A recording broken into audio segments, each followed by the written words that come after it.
Okay. Hello, everyone. Welcome to the stream. It's good to see you all. Hello, hello. All right, I'm just going to change the layer. And as usual, I'm going to say hello to everyone.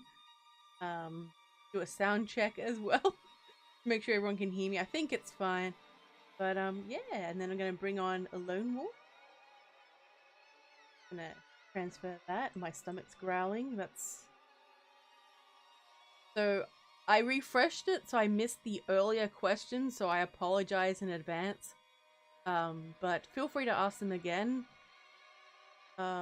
Roxy, the joining thing, that's if you want to become a channel member. It helps support the channel, and you get to use custom emojis, but don't feel obligated. The fact you're here, that's what's most important. Laura, the parent mod, it's good to see you. Welcome, welcome. Oh yes, if possible, please check out my latest video after the stream. Let's see. And yes, Laura said, Lady will appreciate you just being here and watching and hanging out. Hell yeah. Also, hello, Destiny. Destiny, and Roxy. Hello, hello, welcome, welcome. I think you guys are new here. Welcome. It's okay. You don't have to donate. It's one of those things where I greatly appreciate it. As I said before, you guys being here, hanging out with me, that's what's most important. Interscale Wifey, one of my beloved channel members. Hello, hello, welcome, welcome.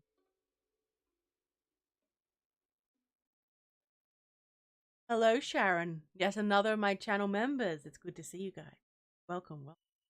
Richard, it's lovely to see you yet again. Hello, hello. Detective Creepypasta. Hello, hello. Welcome, welcome. Lady Fairy, good to see you. Are you making another delivery? September, my favorite dragon. Hello, hello. Welcome. Emily, my favorite vampire. Hello, welcome. Welcome. Right, I think... Oh, we got some popcorn. Hell yeah. Oh, popcorn. Oh. Everyone can hear me. Everyone can. Excellent, excellent. Ooh, Adam, what food are you getting? Hello, Adams, yeah?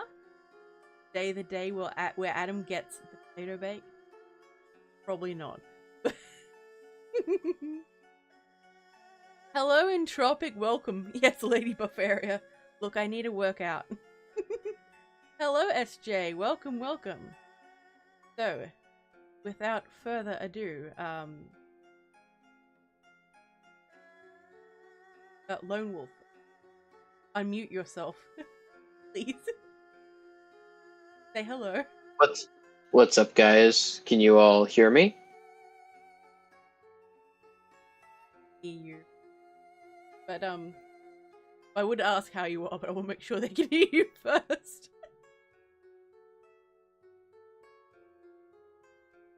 Okay. No. He was muted. I was organized, Laura.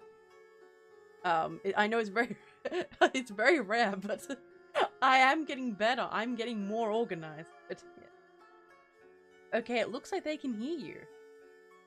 Cool. Excellent. So, Lone Wolf, why don't you introduce yourself to everyone? Okay, so I am Lone Wolf, and I come from down the lane, I guess. I have a YouTube channel, and I upload every week on Sundays, 8 p.m. EST during the summer months, and 7 p.m. EST during the winter months. I mostly read creepypasta, but I also read true scary stories, and I also used to read original stories that I wrote myself, mostly to get my channel off the ground. And I always enjoy reading scary stories. It's given me a sense of self-esteem and confidence, and I definitely enjoy it. And I also enjoy hanging with you guys. I've met some really good friends in this community, and I am very grateful that I've met you all. Hell yeah. Hell yeah. So, I've got questions, but also chat, feel free to ask Lone Wolf questions as well.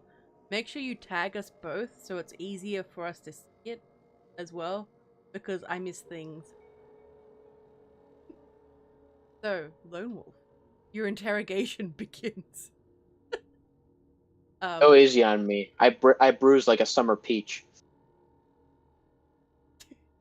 I'll try. Look, I make no promises, but I assure you I'll try. So, what kind of horror is your favorite? Um, like in what context? As in like stories versus movies, or gore versus no gore? You can answer that question however you like. Okay. Well, I think I mostly enjoy scary stories. I'm not really like a horror movie type of person, although there are some horror movies that I like. Um, I enjoy the scary stories a little bit more, mostly because they're more realistic in most instances, and also the creepypastas are they're very creative, and I also really enjoy the iconic ones. Um, I also just enjoy the classic monsters. I've always been a Halloween guy ever since I was little.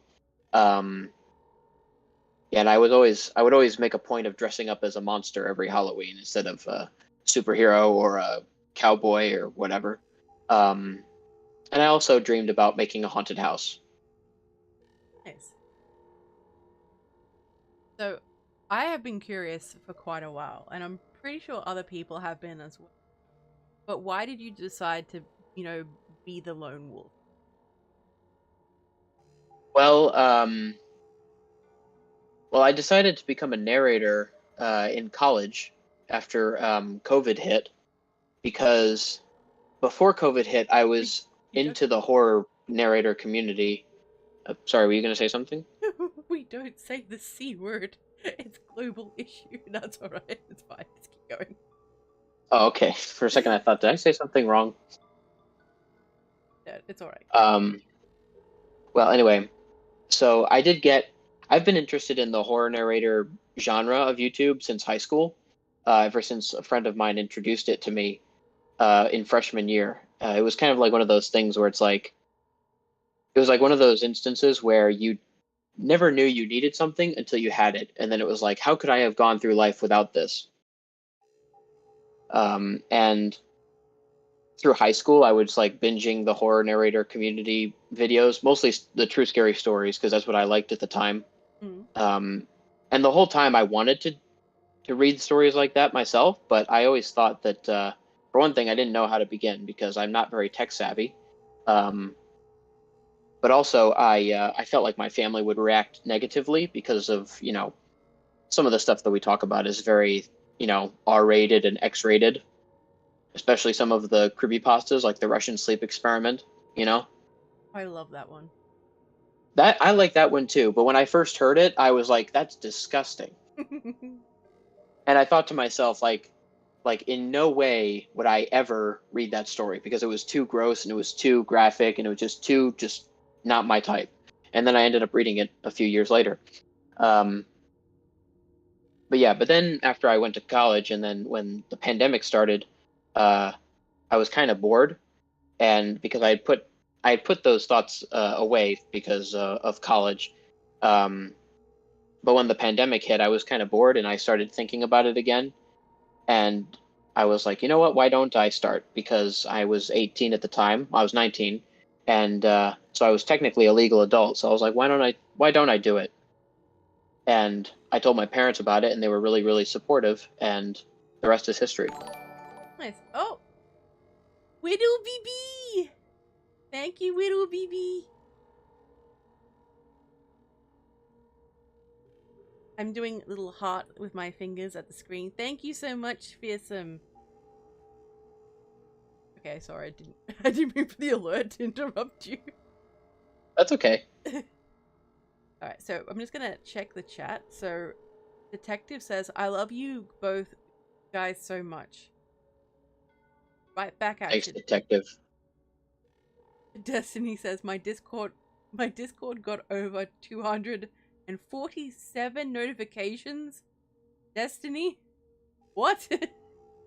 Oh no, Destiny. That would drive me insane. I see a couple of them and I'm there going, why send notifications?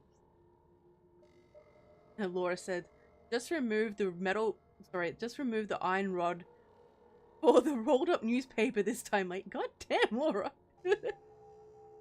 Emily has a question. So Emily asks, would you consider potatoes to be the fish of the vegetable kingdom?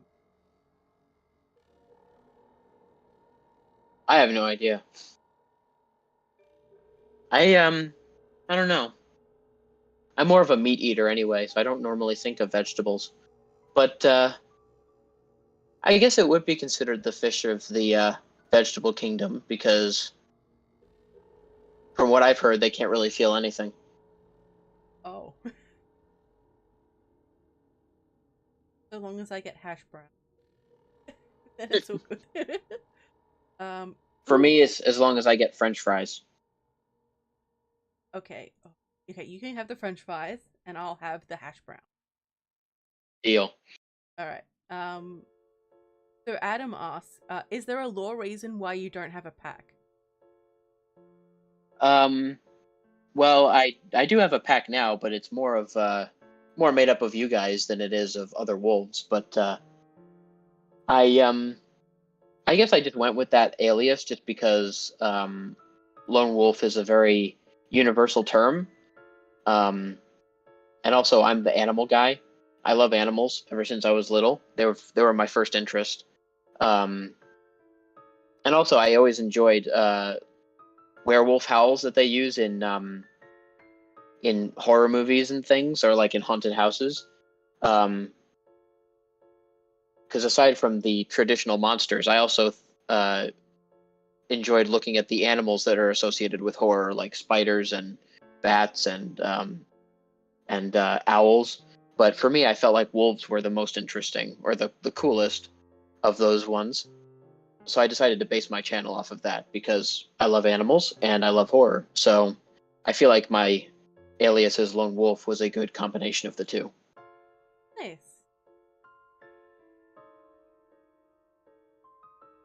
Chili. Your name, Chili. Chili says, I love the medieval scary stories. Hell yes. I've been writing more. I'm gonna go to the chat to zoom up. Hang on. I'm lost. I don't know where I am.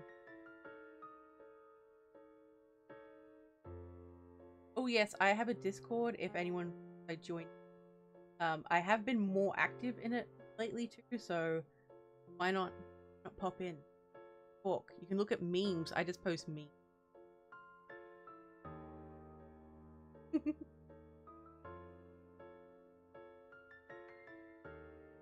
And potato bakes. Right. Adam. Yes, Fearsome, we are talking about potatoes. But I love it. So, where would you like to take your channel in? Well, I do want to try and get back into true scary stories at some point. I'm just not sure when that's going to happen because one of the things that I like the most about reading creepypastas is the ability to plan ahead so far. Because with true scary stories from Reddit, I always had to, like, every week was a struggle because I had to find stories and then I had to ask permission for them. And also I had to find stories that were lengthy and also that were written in the proper way. Because if I find a story that's good but it's written very poorly, then it's very, very hard for me to make a good narration. Yeah, but with creepypastas, most of them are written very well, and they're also very creative because they're talking about mostly fictional things. And also, since there are so many of them, and you don't need to ask permission for them most of the time, it's very easy to plan ahead, like 2 or 3 or even 4 weeks in advance. That's true. Like, that's part of the reason why I wrote, or still write most of my stories, is so I know that story is going to be there and be available when I need it, rather than just relying on someone getting back to me in time. Yeah. Yeah. But I do want to try and read SCPs at some point because I've heard a couple of them and they seem interesting, so I might try some of them out. I haven't gotten quite as into the SCPs as I would like, but yeah, I only know like a couple of them. Ooh, fearsome's lurking.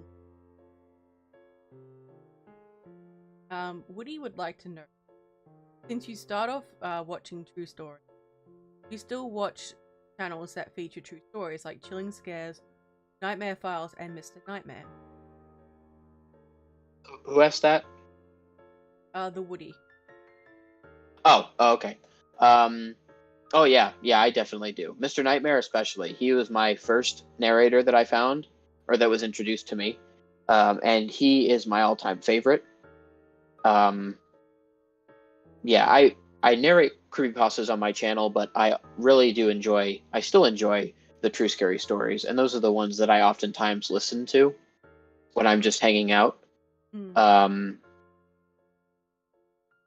But yeah, I do. I like the best of both worlds. Nice. Also, I have a message for Adam really quick. Okay, go on. I'm still waiting for your bones. I thought for a sec you were about to say something else. I was like, whoa. Sorry. Oh, I can't I tell still. you anywhere. I'm It's okay. I'm still waiting. I still have my eyes on that femur. sorry. Oh, poor Adam. We're always after his. Well, actually, you guys are. I'm like. So Fearsome has been running a VRC club, doing photography and videography, and dancing in VR chat. Nice, Fearsome. We need to go on some VR chat shenanigans again. Let's. So Fearsome is complimenting you. So Fearsome says, "I've been in a fair amount of Wolf's videos. Everyone should watch all of them. Teehee." Yeah, she has. I really enjoyed having her on my channel. She was Yeah. very reliable. I really felt like I could count on Fearsome if I needed her help. It'll be. Yeah, I think one of the videos that I enjoyed the most working with her was when she and I read Candle Cove together, along with PA Nightmares and Hair Raising Narratives.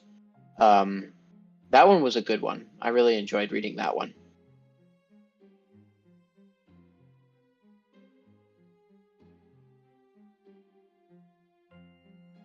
Answered Adams. Which one scared you the most? I have to say, out of the creepypastas that scared me the most, I would have to say, I think the Russian sleep experiment was up there, mostly just because I first found the Russian sleep experiment when I found a video on YouTube by a channel name called Watch Mojo. I don't know if anybody's ever heard of Watch Mojo, but they do countdowns on various things, and they did a countdown on 10 of the scariest and most well-known creepypastas, and the Russian sleep experiment ranked like number 3. Ooh. And really what scared me the most about it, because at the time I didn't know that many creepypastas, I just assumed that the reason why I didn't know that many I'll get into later, but basically I didn't really know any, and I didn't really know what they were either. And so when I saw it and the accompanying videos and images that came with it, that they put together from various movies and such, it scared me to death, because I had never really witnessed gore at that point in my life, so I was very scared by that, because they had like when they were talking about when they found the subjects that were in states of partial mutilation by themselves, that had been inflicted by themselves, they had like video clips from a Saw movie or from The Killing Room, which is a movie. I haven't seen it, mixed in, and that kind of freaked me out. it seems like it could be real, if that makes sense. Like, not like people would, scientists would try these experiments if they could. Yeah. Yeah, that's The way oh, sorry, I didn't mean. yeah. I was going to say, the way I see it, creepypastas can be grouped into three separate categories. There are the ones that are confirmed to be real, like Robert the Doll. The ones that are most definitely fictional, like No End House or Laughing Jack. And then there are the ones in the middle, which are like things that could have happened in real or could happen in real life, but those specific events may not have happened, like Jeff the Killer or the Smiling Man or the Russian sleep experiment. Yeah.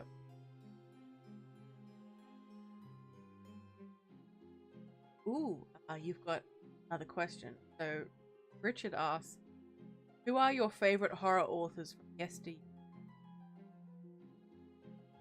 Horror authors? Yeah. Um, I don't think I know any. I don't know that many authors. I know you're an author. I also know Cryptic Wander, Oh yeah. but he and I are not as close as you and I are. I think I only read like one story from him. Mm. Um, Page Turner, there's another one. I've hung with Page Turner a couple of times, mostly in premieres and such. But that's about it. I don't really know that many horror authors. I know more narrators than I know authors. Well, there's quite a lot of horror authors out there. I'm sure there are. Laura's insisting that Adam's bones belong to. So there's Oh, gonna be a fight for Adam's bones. well, you should know, Laura, that when wolves lock onto a target, they never stop hunting it. Laura's like, "I will fight you, Wolf, and I will win." My goodness. My goodness. Fearsome's like, "I get bones." Well, let's see what my extended family says about that. My goodness.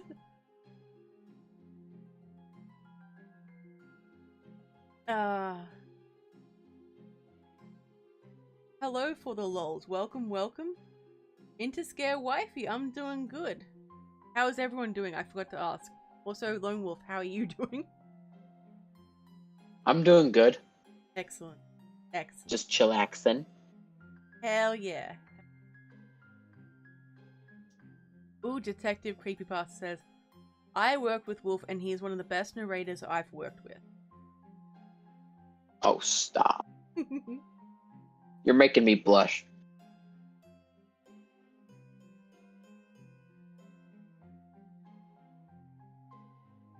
Hello, Midnight Falls. Welcome, welcome. Good to see you.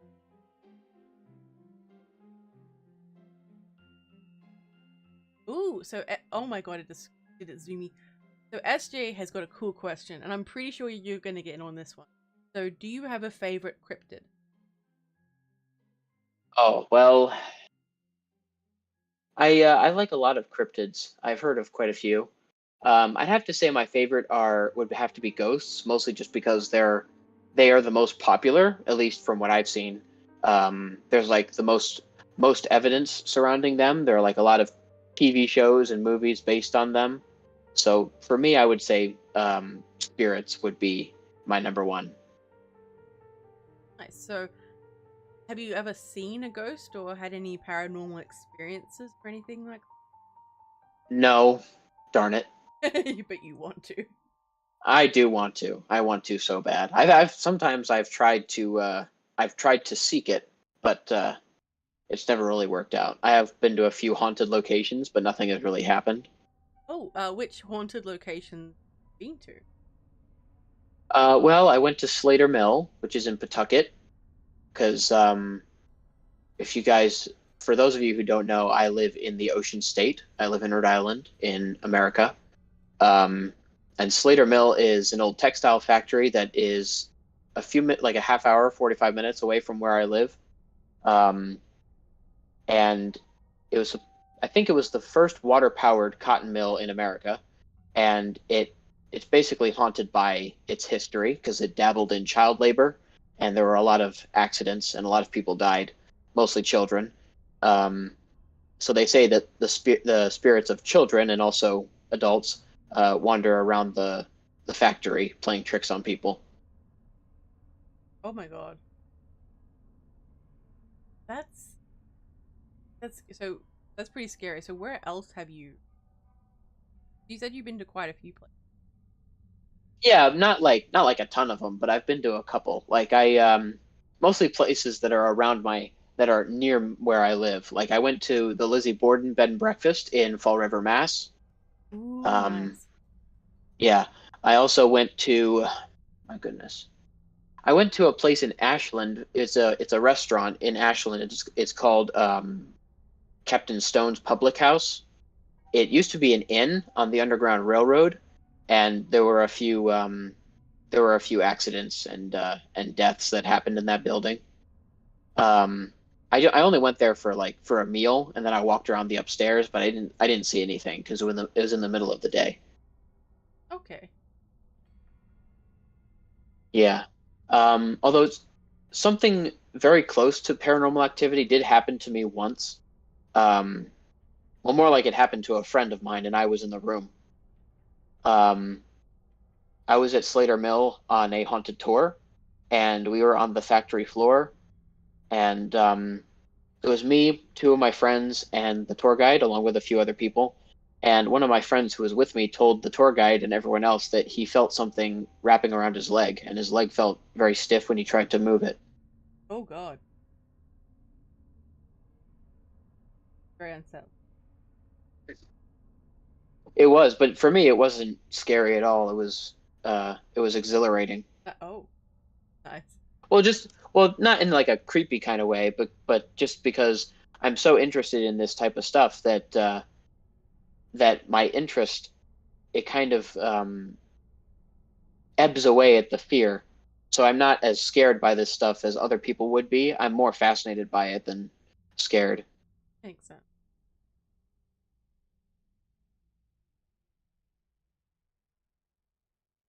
Hello, Duchess. Welcome to the stream. It's good to see you.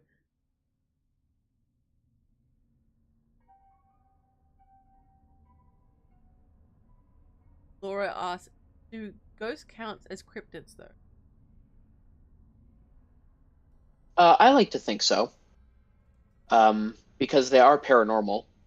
Because really, just like anything paranormal for me is things that are not explainable. So for me, that's like that includes ghosts, but also like aliens and UFOs, Mm, Bigfoot, skinwalkers, Wendigos, things like that. nice. Detective Creepypasta says, wait, you're not living in the woods? Well, I live in a suburb. I live in a small forest in a suburb, so I enjoy stalking people and scaring them. Can't take you anywhere. My goodness, Loom. Oh, wait. Let's see. Fearsome says, I've been inspired by something. I must start writing. Excellent.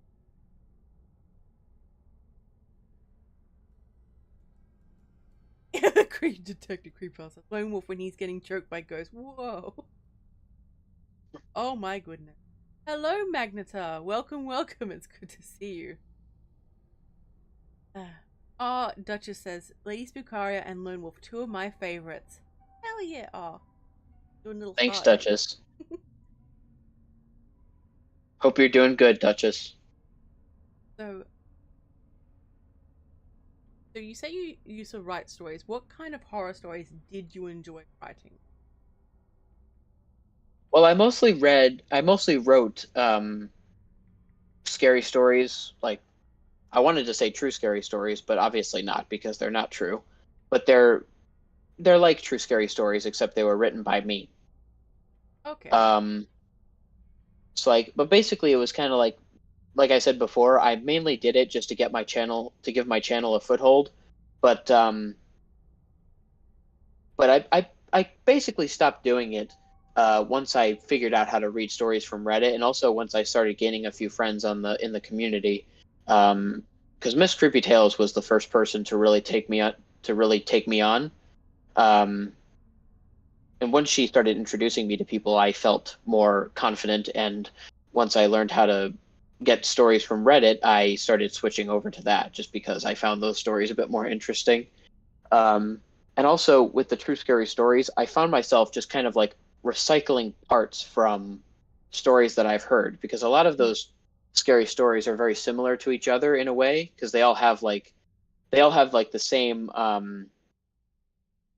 they all have the same elements to them. So basically, I was just taking some of the elements and rearranging them in a way. Does that make sense? Oh, it does. It does. Yeah.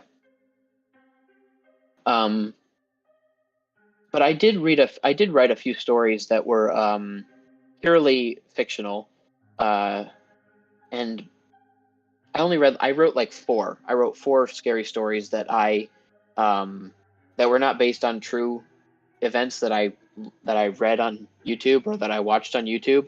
They're still on my channel if anybody wants to check them out. They were originally my first videos that I ever made, but I re-uploaded them because I decided to change them up a bit, because I used a couple of pictures and music files that I didn't ask for permission for. So I figured I should delete those videos and then re-upload them with better pictures, just so I don't get in trouble. So yeah, the first one was "Be Careful Where You Camp." That was my very first video, and that was the first story that I ever wrote. The second it was basically about a guy who gets lost and then ends up in a cabin with a psycho killer. Um, Spoiler alert, I hope you guys don't mind. The second was, sorry? What the hell is going on in my chat, you guys? I just glanced at the chat, and it's descended into chaos. Sorry. That's okay. I just looked back. Anyway, so "Be Careful Where You Camp" was number one.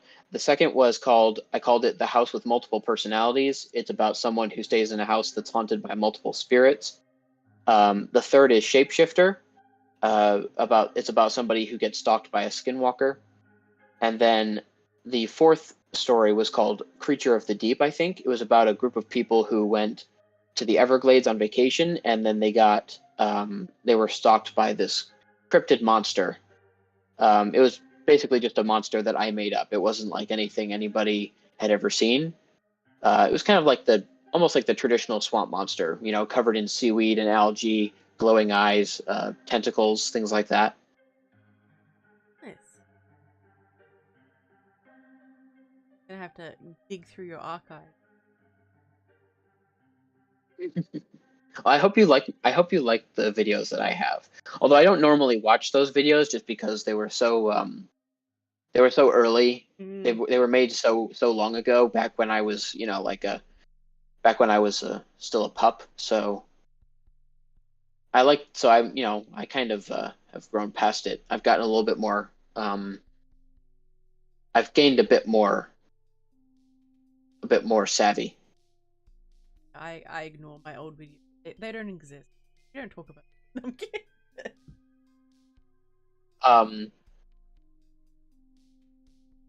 Oh, so SJ asks a really interesting question. Do you like ghost hunting videos? Yeah, I do enjoy ghost hunting videos because they are definitely entertaining to watch. But at the same time, like I'm gonna lump ghost hunting videos together with ghost hunting TV shows. My favorite ghost hunting TV show is Ghost Adventures. I don't know if anyone's ever seen that show. Yeah, Zach Yeah. Bagans. Yeah, it's a really good show. I always enjoy watching it whenever it's on the Travel Channel. But whenever my parents see it, they always think, they say like, "Oh, that's so fake. Like, why are you watching that?" And I'm like, "Well, because it's fun." Yeah, like even if it is fake, like even if some of the things I don't like, that seems a bit off. But like, in fact, a lot of it does seem off. But like, it's entertainment. It's fun. Yeah, it is. but I don't like when I first got into the paranormal stuff, I used to believe all the stuff that I saw in Ghost Adventures was 100% true. But nowadays, I realize that it's some of it is probably exaggerated a little bit just because of the fact that it's a show. But that does for me that doesn't for me what I like most about the places that they visit are the stories behind it and not like what they specifically experience in the show. Um, which is why I want to do ghost hunting in the future, because I know that if me and a few friends go to, or if my friends and I go to a haunted location and do a ghost hunting sesh, I know that what we will see and experience will be 100% genuine. Even though if we record it and put it on YouTube, we'll probably get some comments saying like, "Oh, that's fake," like you probably did something, but at least we will know that what we saw was real. That's true. That'd be really cool doing. You'd definitely do it. Yeah, I would want to do it. There are some places that I definitely want to visit. So the Woody asks us both actually, but I'll let you go first. Who are your top 5 narrators from the true side and the creepypasta side that you look up to? 5 from each side, and why? My God, when it comes to like the true scary story versus creepypasta side, I guess I just kind of lump them all together. Um, I don't know. I mean, I guess with true scary stories, I'd have to go with Mr. Nightmare as my number one. He's always been my number one. I also enjoy. I like Unit 522. I like Let's Read. I like Blue Spooky. This is not in any specific order. This is basically just 5 narrators that I enjoy above others. Um, but one of the narrators that I really do enjoy, I think I would place him as second before after Mr. Nightmare, is Mr. Ballin. Okay. Mr. Ballin's videos are addictive. They are. He's a very good creator. Taking super. That's okay. For creepypasta side, I don't really watch a lot of creepypasta specific YouTube channels. I mostly just look up creepypastas on YouTube, and whoever reads them, I just listen to them. I don't really have a specific preference. Although I do sometimes listen to creepypasta. No, not creepypasta Junior. Is his name Creeps McPasta? Something like that. I think. Yeah, Creeps McPasta. I've listened to a few stories from him. I've also listened to Mr. Black Pasta. I think he's my favorite creepypasta narrator, just because I like the way he narrates. He's very good at narrating. Very good at. Yeah. But yeah, I feel like most of the creepypastas and true scary and not true scary stories, fictional scary stories that I've heard come from my close friends that I listen to, like Danny Dreadful, for example. She has a lot of creepypastas on her channel. So I guess she's up there with those guys. I think she's probably like number 1 or number 2 actually. Just because, not because of the videos that she makes. Her videos are really good, but mostly just because of how close I am with her. Oh yeah, that makes sense. Danny's absolutely lovely. Yeah. I see Adam has a question here. Hang on, wait. So I'm It's alright. I'm keeping track of the question. You're the oh, guest. okay. Relax. So that is really hard for me to answer because there is a lot of overlap between the true creepypasta side of things.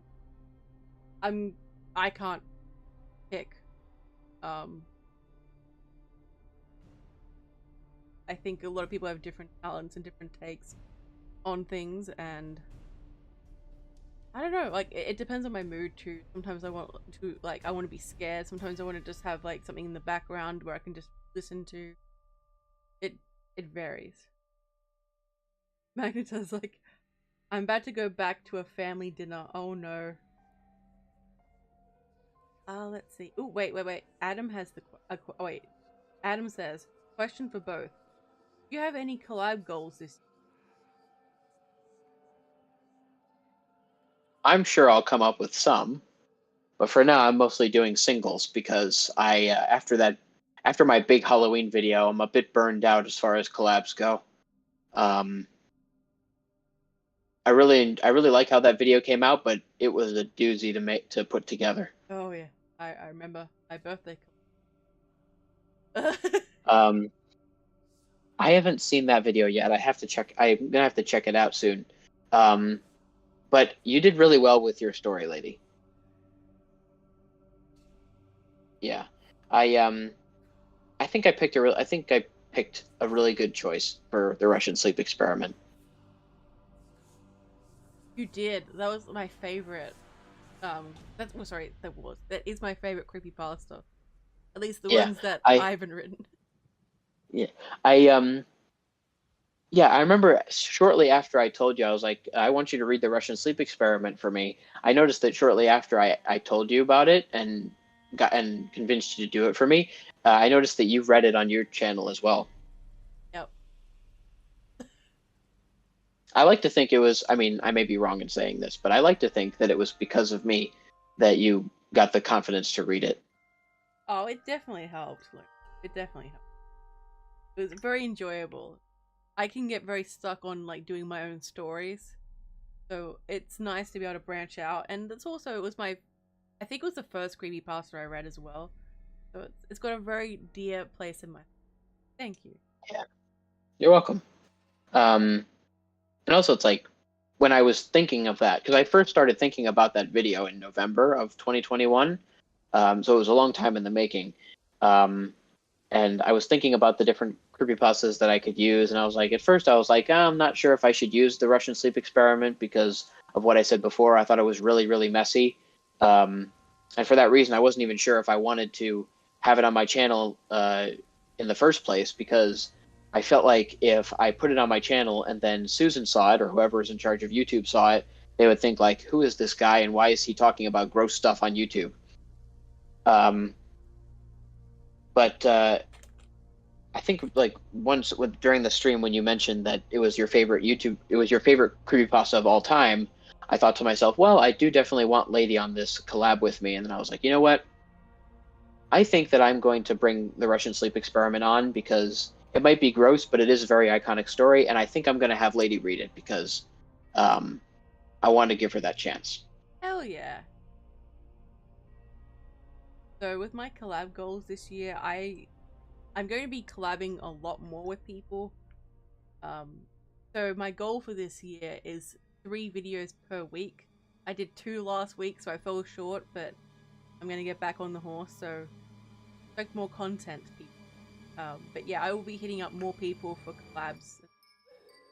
I've got so many character ideas, and I'd love for people to play different roles, and I'm excited.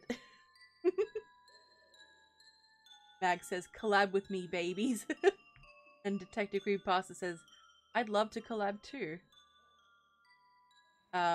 Ooh, so Richard asks, but seriously, I ask this of all: what advice do you have? What advice would you give to a new person getting started, but is too apprehensive to do so?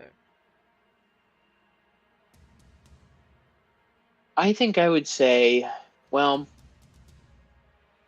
I think I would say it was I think the best way I would give them advice would be to tell them my story of how I became a narrator because it was very similar to um, the circumstances that Richard just talked about.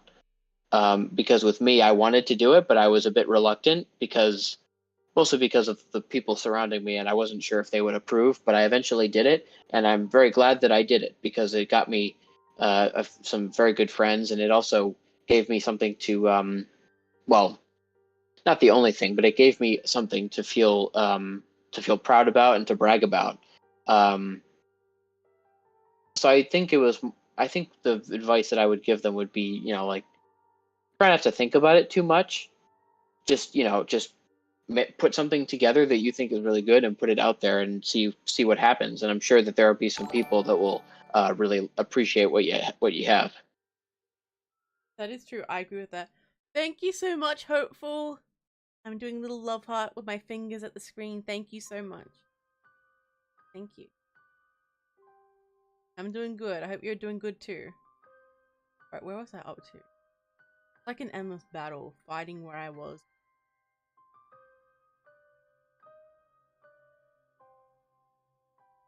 Bye, Mags. Thank you for dropping by. Good to see you too. Hello, Roxy.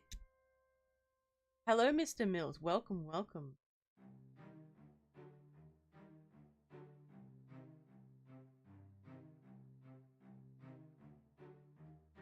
So, Laura recommends a show called A Haunt.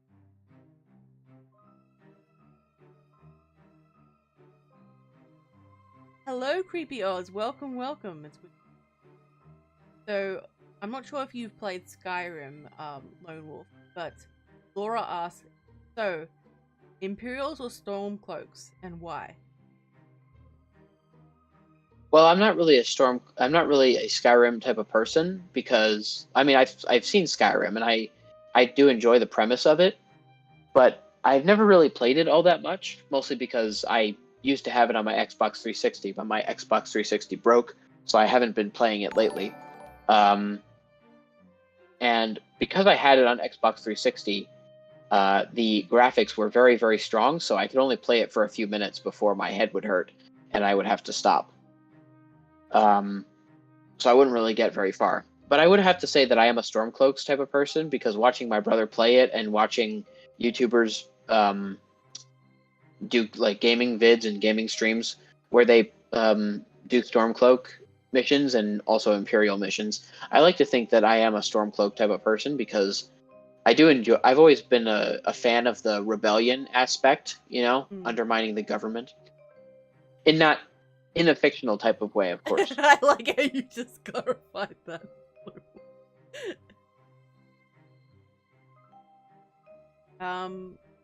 Thank you so much, Richard. I appreciate it. I'm doing a little love heart with my finger at the screen. And no, that is more than generous. Thank you very much. I greatly appreciate it. Okay, I'm lost. Where am I?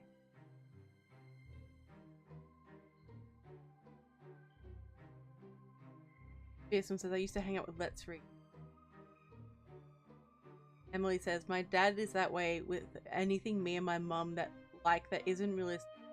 But he's also a fan of the Fast and Furious movies and gets triggered if either of us point out that those movies are unrealistic and silly.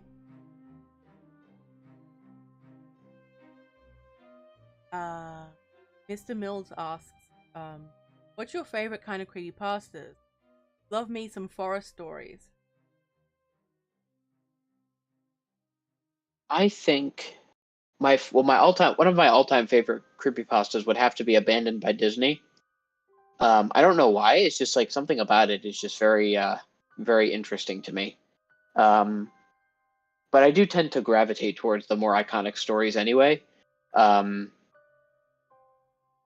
I like the oh my gosh, I like Mr. Widemouth. That's a good one. I like Jeff the Killer is pretty good, although a little bit unrealistic if you ask me. I like Slenderman. I like The Rake, No End House, Candle Cove. Yeah, mostly just like the iconic ones. But I think Abandoned by Disney is my favorite of all time.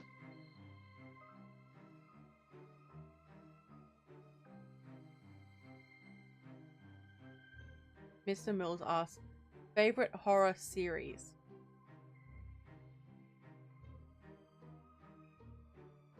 I'd have to say my favorite horror series. This might be kind of cutting it a little close, but I'd have to say my favorite horror series is Ghost Adventures, mostly because I don't watch a lot of horror series.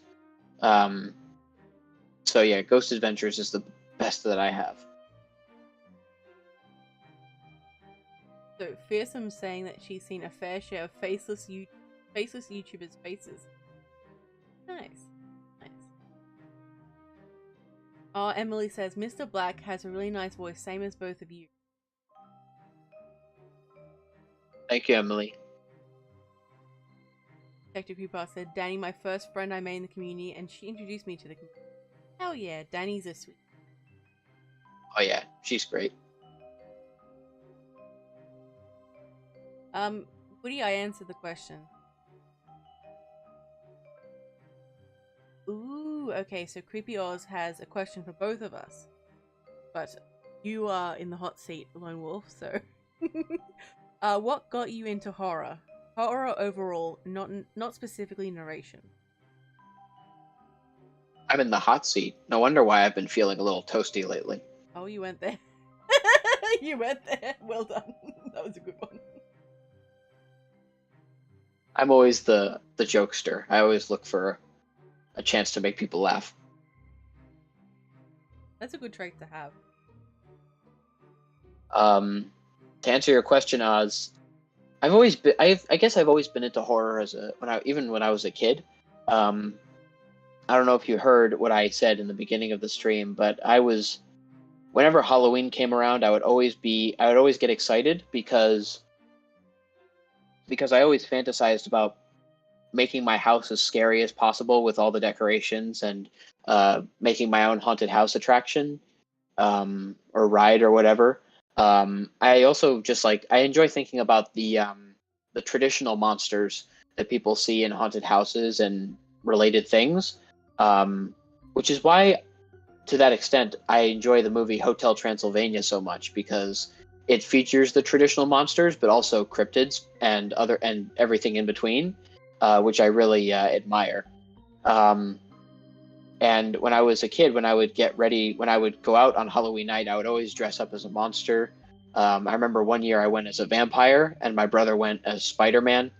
I dressed as a zombie one year, a werewolf. I think I even went as the Grim Reaper one year. And yeah, I would always want to try and do scary stuff on Halloween and celebrate the spooky season that way. So yeah, I guess horror has always been a part of me, and I've always had that dark flame in my soul, that love for horror. But I guess when I discovered horror narrating and became a horror narrator, it's almost like someone poured some kerosene on the flame. Ooh, nice. I like that description. That was a good one. For me, I've had spooky encounters quite young, but in a way, it's also how my parents reacted to horror movies. Also, they wouldn't let us watch them. So, like, when I finally did watch them, it was very. So, my first one that I saw was Shining, which is an absolutely amazing movie that did make me scared. But I can't remember what I watched next, and it was some horror movie, and it was just. I don't know, I expected more. My imagination was far more scary than what was actually happening on screen. I know, I just. Plus, I've also really loved history, and history has a lot of dark stuff that has happened. Like modern, ancient, it's all just pretty messed up. Humans have done some absolutely horrible things. So my interest is tied in with that as well. Yeah. Good thing we're not humans, right, lady? Exactly. Demon. I've just been watching throughout, over the course of 7,000 years. It's just and I've been watching all of 3 years. Sorry, hang on. Just, am I having issues? Am I peaking? Is sounding better now? I got a message from Laura just letting me know. You sound fine to me. Okay, good. Fearsome says, I want to get a cat and name it dog. Oh my goodness. Oh. Good to hear you're feeling better, hopeful. Let's see. Richard says, asks, what's your favorite horror movie, if any? Well, like I said before, I'm not really a horror movie kind of guy, but there are some horror movies that I do enjoy. The Shining is one. The Shining is definitely a good one. I love Jack Nicholson in that movie. He was really good in that movie. I like Sleepaway Camp. That one's a good one. The Purge. I Know What You Did Last Summer. Um, I like. Let me see. I think my favorite all-time horror film would have to be From Dusk Till Dawn. Do you know that movie, lady? Oh, yes, I do. I should. Yeah. And I'm not really a gore type of person. Like if you showed me a video, if you showed me a movie that was gory, I would, I wouldn't like freak out and run out of the room, but I would like, convulse a little bit or like recoil slightly. Um, just because I don't really show that much emotion out in the open. But but yeah, when I first saw From Dusk Till Dawn, I was freaked out by the gore, but then after a while I kind of got used to it, and then I was like, oh, this is a really good movie. I felt a similar way about Shaun of the Dead and Zombieland. I don't really like zombie apocalypse movies just because the idea of a zombie apocalypse kind of scares me. But Shaun of the Dead and Zombieland make it funny Mm. because they're comedies. See, I don't know. Like, zombies are such a big part of pop culture now that like everyone sort of like there's the my goodness, Patreon. There's a zombie survival guide which is awesome, but it's just I think humans like just think about these sorts of things that much that I hope it doesn't become reality. Yeah, but there is one thing that got me more into horror movies was a YouTube channel called Dead Meat. Have you heard of it? I've heard of it, but I don't think I've seen it. Okay, well it's basically a kill count YouTube channel, and it focuses on horror movies and thriller movies. I say horror movies and thriller movies because it it covered all of the Jurassic Park and Jurassic World films as well as Jaws. And some people don't really consider those as horror films, but they're technically thriller films, so I guess that counts. Um, but basically, instead of just going through just the kills, it also goes through the movie's entire story and plot line, which I really enjoy. Um, because I don't mind being spoiled because I like seeing what's coming because I think it helps me enjoy the movie more um, if I know what's going to happen as far as jump scares go. But and also because instead of using the audio from the movie, the narrator implies puts in his commentary, which is full of jokes. So it's nice for me to enjoy the movie's storyline and appreciate it that way when I'm not listening to the sounds of screaming or crying or flesh being ripped apart, but instead I'm listening to his joke-filled commentary. Yeah. And that's actually got me interested in a few horror movies that before discovering the channel I wouldn't have thought twice about, like Sleepaway Camp and The Purge and I Know What You Did Last Summer. Like I had heard of those movies before, but I never would have thought I would ever watch them. And then I saw their kill count reviews on Dead Meat, and I was like, oh, those movies are good. I like their stories; they're good stories. And so then I ended up watching them. Nice. So the good Adam asks thoughts on God. Thoughts on Lovecraftian horror. There we go. I don't know that much Lovecraft horror. I've heard of H.P. Lovecraft, but I don't really know. I don't really know that many stories from him. Detective Creepypasta asks, "What's your favorite horror game?" I don't really know any. I mean, I'm not really like a big gamer. The only game that I play routinely is Minecraft. Okay. Oh, nice. Yeah, that's actually on a side note. That's actually how I got into creepypastas because Minecraft has a creepypasta mod. Oh, okay. I didn't know that. Yeah, it does. That's because when I the creepypasta mod in Minecraft, it basically just adds in a new dimension where just like everything is dark and gloomy, and the some characters from iconic creepypastas are mobs in the game.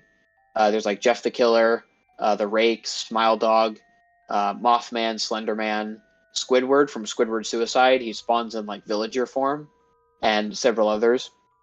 So when I first saw this mod, I had no idea about horror narrating or creepypastas or anything like that. So I just assumed that these characters were created solely because of Minecraft.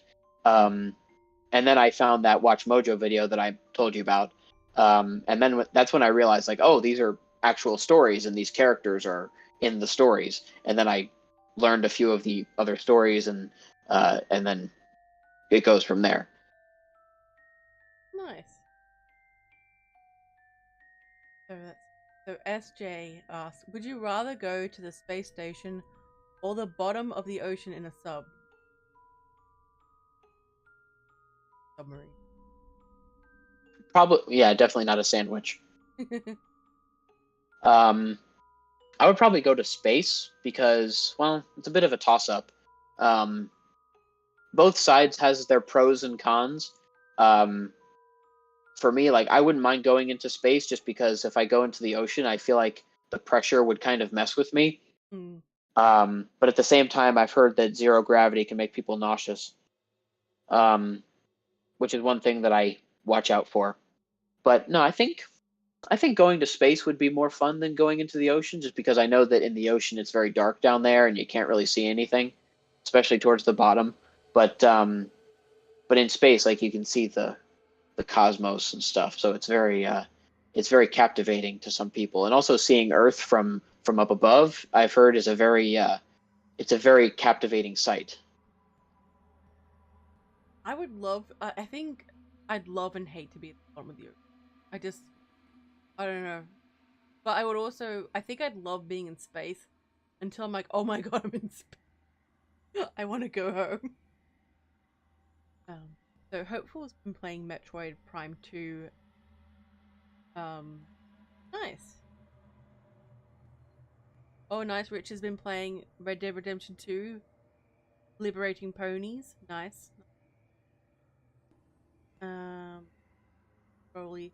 Oh no, Maskino's here. Demon, Maskino, demon. Tara, hello Tara. Welcome to the stream. It's good to see you. How have you been? Welcome, welcome. Brooklyn, it's good to see you too. Welcome back, welcome back. Hey! Good to see everyone. CWO says, zombie movies don't bother me, but demons and the devil do. What's wrong with demons?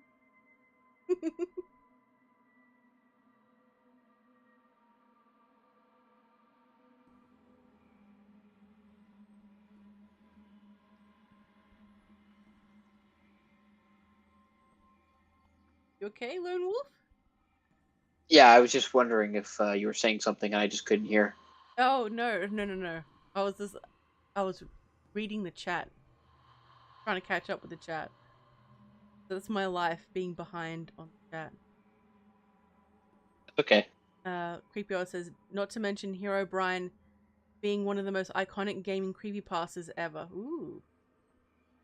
Yeah. Is that how he started out, as a gaming creepypasta? I'm not. Because for me, Herobrine started out for me as the YouTube videos of people claiming to have seen him on their worlds, but then you find out later on that all those videos were fake. Oh. Yeah. Yeah, and they talk about, like, the different things that Herobrine supposedly does to the game that, like, that lets you know that he's there. Like, he'll place signs around that say stuff on them, or he'll take leaves off of trees, or um, he'll build traps and stuff to blow up your stuff or set your house on fire. Oh god. Okay. Yeah. Um,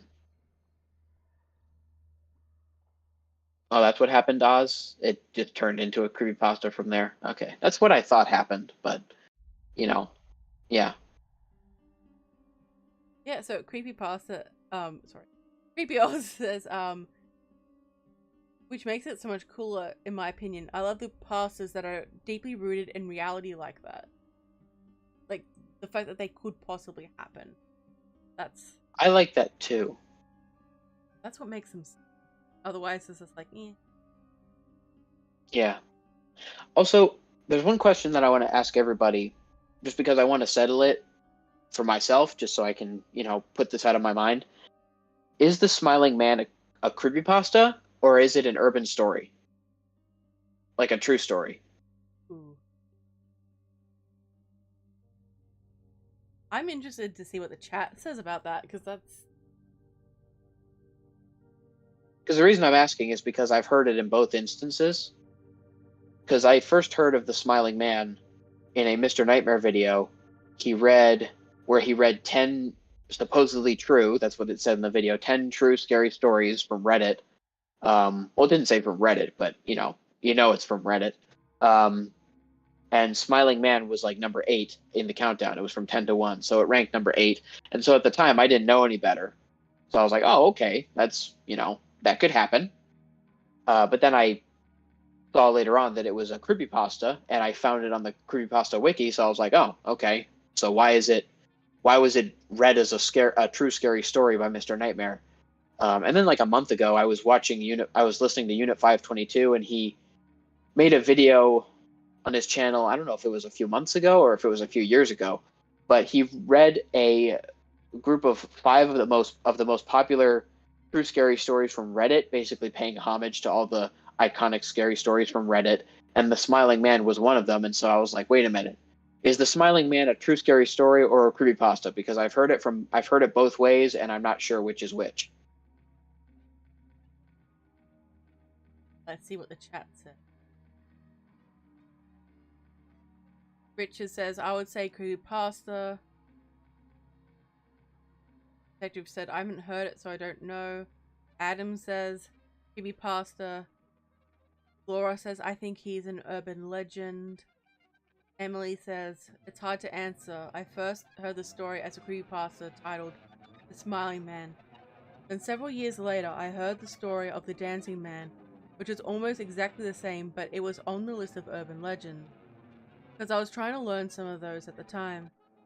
So I'm going to say both, because technically speaking, creepypastas are just urban legends of the internet age, if you look at it from a certain point of view. That is true. That is very true. That makes sense. And Creepy says, ooh, tough one. Because that was from way back in the days before No Sleep, etc. Before creepypastas were centralized, so to speak. It could absolutely be real. It could. Yeah, because there are a lot of messed up people in this world. Yeah, there's some very scary people. So, what are the questions? Everyone think a question. So I've got one for you. What is your ultimate goal? Like, what ultimate goal do you have for your channel?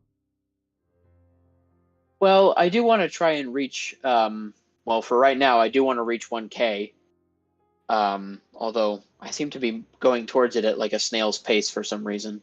I try not to think about that too much, but sometimes I'm just like, what is going on with the algorithm? Yeah, I want to try and get to 1K, but I also want to, I want to get monetized, and I want to, I picture this channel going on for years and years. Like I want to see myself as a middle-aged man in my 40s still making videos weekly. Yeah, I don't plan on stopping anytime soon, but yeah, I do want to try and make it big at some point where I'm like, I have like a few million subs maybe, or at least 1 million subs. I'd like to at least try and get the silver YouTube plaque that they send you. That would be cool. Maybe the gold if I keep at it, but that's all long-term stuff. But right now I'm just focusing on getting my first 1K because, that's like, I think that's the goal of all the small YouTube people trying to make it big. And yeah, I just want to, because I know that consistency is very important for that. So I'm just pumping videos out every week, rain or shine. Nice. Well, slow and steady wins the race. Yes, it does. That's always an important thing to consider. Yeah. Alternative. Although one. Oh, sorry. Sorry. That's okay. Oh yeah, I do see Alternative Knight is here. How you doing, Knight? Hello, the Ice Knight has arrived. Welcome, welcome. It is good to see you. Chosen undead, welcome. What? My goodness. The Chosen Undead, yes. That's a new one. It's like, I'm usually very confused by my chat. I'm just like, wait, what? What? Hola, señor Knight. ¿Cómo estás? Hello, don't fall asleep. I think this is your first time here. Welcome, welcome. It's good to see you. I hope you enjoy yourself. Maybe subscribe. Hello, Outrun. Welcome, welcome. It's good to see you. Big Daddy Stone. Hello. I enjoy your work too. Oh, sorry. I enjoy your work too. And he says, I enjoy your work, Lone Wolf. There's a wolfy wolf. Hope all is Thanks, well. Big Daddy. I like your work too. What was I gonna? Oh, I have a collab coming up with Big Daddy Stone in it soon, so I'm very much looking forward to posting that. He did an amazing job with his lines. Awesome. But something I was saying before was that something weird was that in my channel is that there's one video out of all of them that did like surprisingly much better than my other videos did, which always puzzled me. I made a video. It was 3 Ding Dong Ditch stories, and it was back when I was making original stories. So these were not true. They were I wrote them and I read them. But for some reason that video did surprisingly well. I think it has like over 2,000 views, and I'm thinking to myself, how is that video doing so much better compared to my other videos that only have like a few hundred, if that? So it was just very surprising to me. But I'm not complaining. Nice. Congratulations. Congratulations. Thank you. So, Creepy Oz says, 100% Wolfie, you're right where you need to be. 1K ain't that far off, brother. You'll get there real soon. I agree with that. Thanks, Oz. Oh, it's Spencer. Oh, good to see you, Spencer. He's another one I'm going to work with sometime. Drag on the channel for an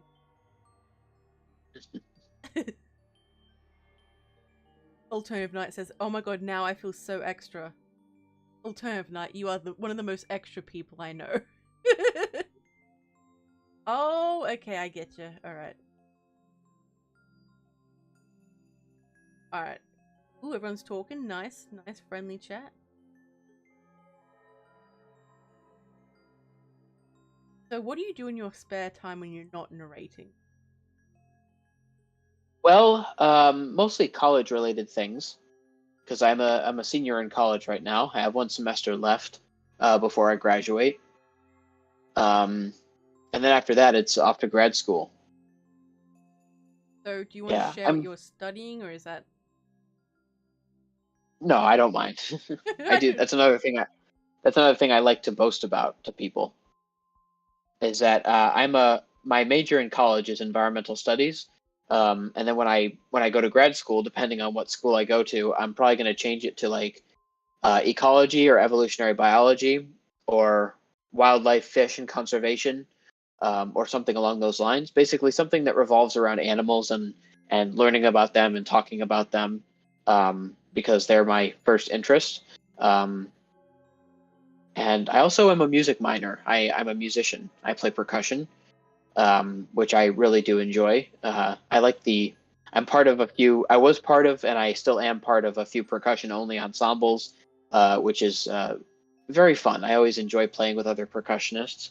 I also play Minecraft. I have a modded Minecraft on my computer, so I often am seen playing that, which is very. I seriously underestimated how much fun modded Minecraft would be.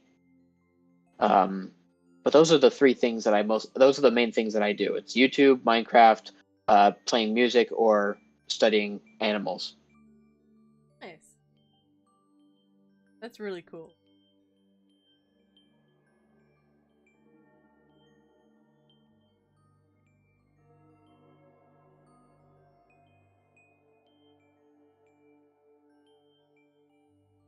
Hang on.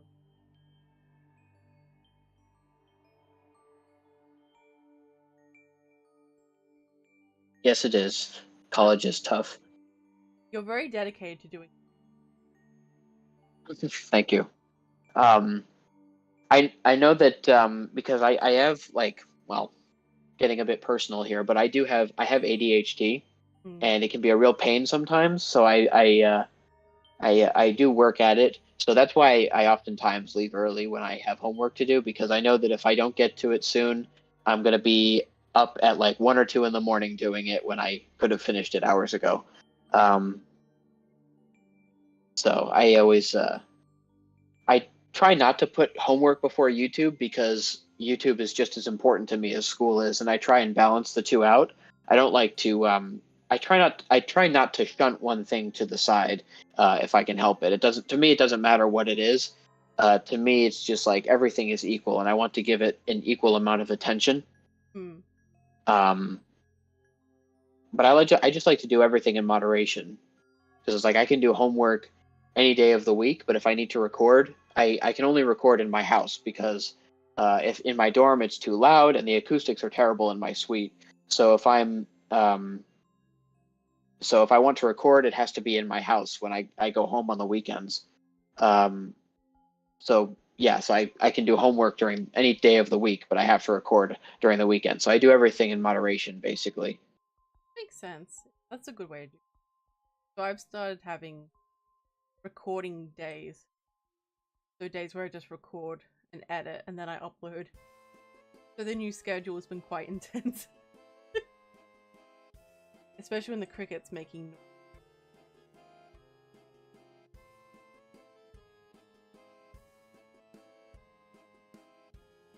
Oh.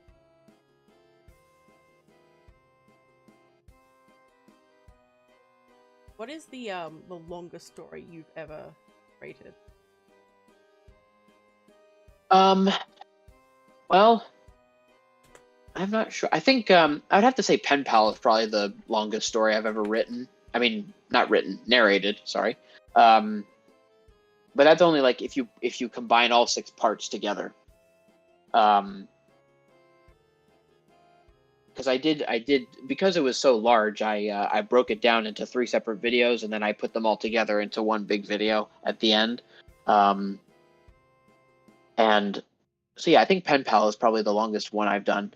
But there have been some long ones as well that I've also done, like the Harbinger experiment. That's a long one. I really enjoyed that one. I want to read Ben Drowned in the future, which is another really beefy one. So I'm thinking of breaking that one up as well, but I'm not quite sure how, because because Pen Pal is a lot more defined than Ben Drowned in terms of where I can start and stop. So, would you ever consider like starting to write your own stories again, or are you done with that, or maybe only for like certain stories? I like to say that I would do it in the future, but I'm honestly not sure if I would, um just because like I think like back when I did it in my early college years, I had the time because it was during the pandemic, so I had more time on my hands, and because most of my schoolwork was online, it was very easy to stay on top of. It was very like the assignments for the classes were very systematic each week, so it was very easy to stay on top of them. But now that we're back into in-person learning, it's a bit more complicated. So I'm not sure if I will write for now. I don't think I will. I don't think I will write anytime soon in the next coming years. But I think I will pick it up again at some point. Okay, cool, nice.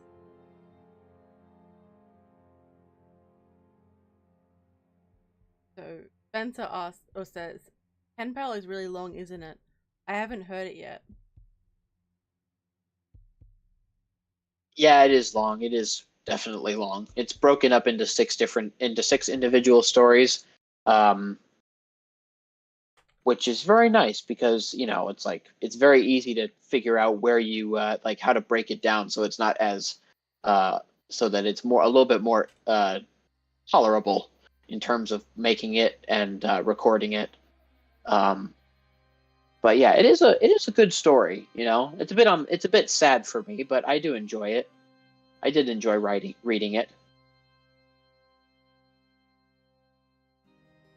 So, do you have any background in writing beyond like English classes,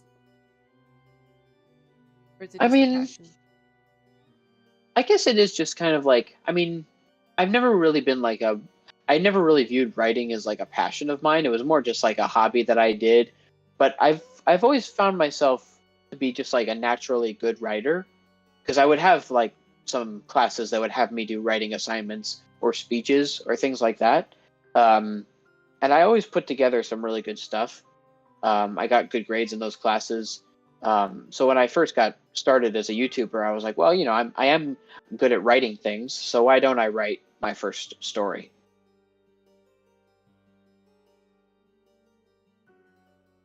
That's pretty cool. Like, I love when people just take that leap of faith. And I don't know if the Yeah. chat is quiet right now or there's lag. Both. I don't know. Mm. But anyway, we're still gonna keep talking. Alright, so do you read much at all? Are you prefer to read, or like you said you don't watch TV very much? Yeah, I don't watch TV as much as I used to, Oh, okay. and that's mostly because of streaming services. Yeah, that's true. If your internet's not great, you're gonna have a very bad time when it comes. Yeah. Um,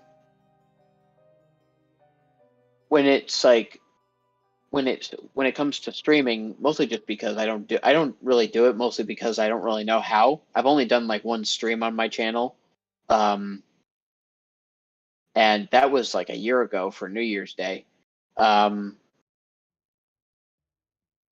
but no, I do enjoy watching streams and hanging out with people on them, because it's nice to hang with people uh, during live streams.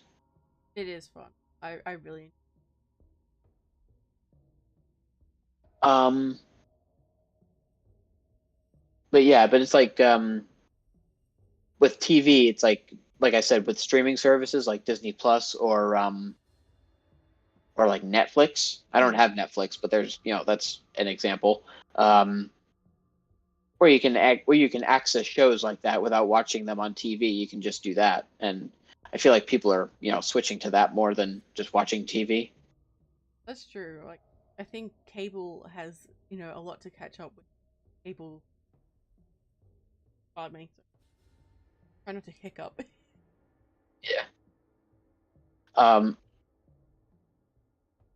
Ooh, good night, fearsome. Thank you for coming, little BB. Have a good one, yeah. Good night, fearsome.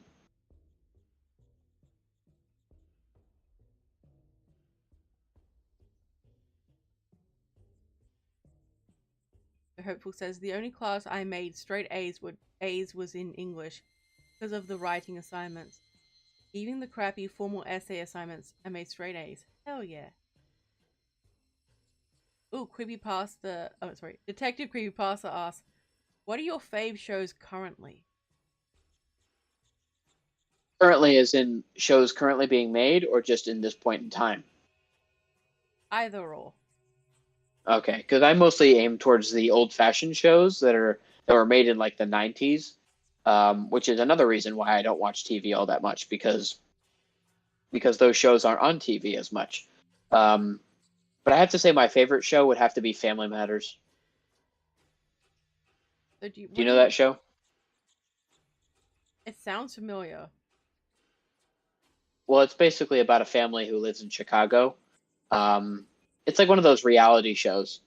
Um, but what I like most about it is that they weren't afraid to talk about realistic things that happen in life. Mm, And a lot of those shows that were made at the time, like Fresh Prince of Bel Air or Full House or the Golden Girls, mm. they weren't afraid to tackle those topics, which I really admired. Um, and that's why I watch those shows, and also just because those shows during those days were much more realistic. Nowadays it's kind of like I feel like a lot of shows that are on, like on Nickelodeon or on Disney Channel or things like that, have taken on a more sci-fi turn, Mm. which can only be interesting, at least in my opinion, for so long. Yeah, I mean, that's true.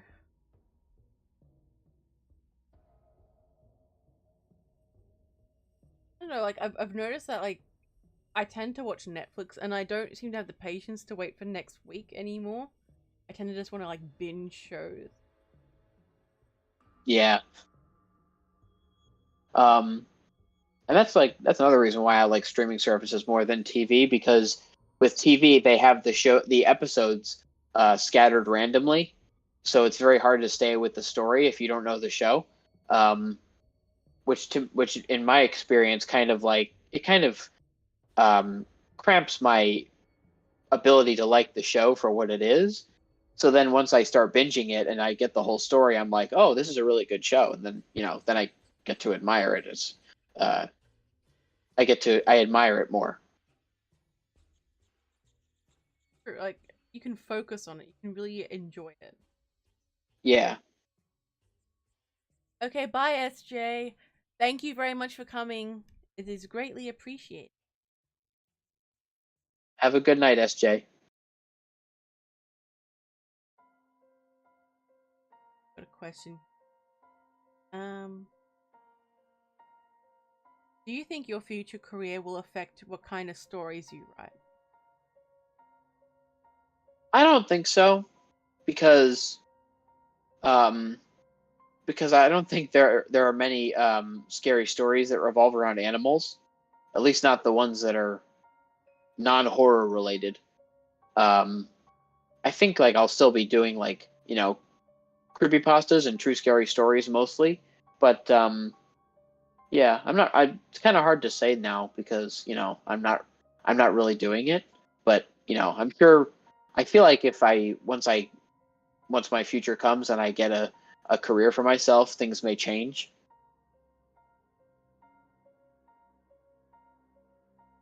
I wonder if you'll have a spooky animal. That would be cool. That would be cool. Richard asks, Star Wars or Star Trek? Star Wars, no contest. Same. Yeah, for me, I think the prequels are the best ones because they have the most lore and they have the most depth. Did you ever watch the TV series Farscape by any chance? No, I didn't. Oh, okay. It's so good. What's that about? It's basically a similar type thing. But I Okay, think it was made in Australia. okay. That actually reminds me. I've been meaning to visit Australia at some point. Oh, nice. What kind of things do you want to do in Australia? Well, for one thing, first and foremost, I want to visit the Opera House because that is on my bucket list. I have the way I see it when it comes to traveling, I have two main objectives.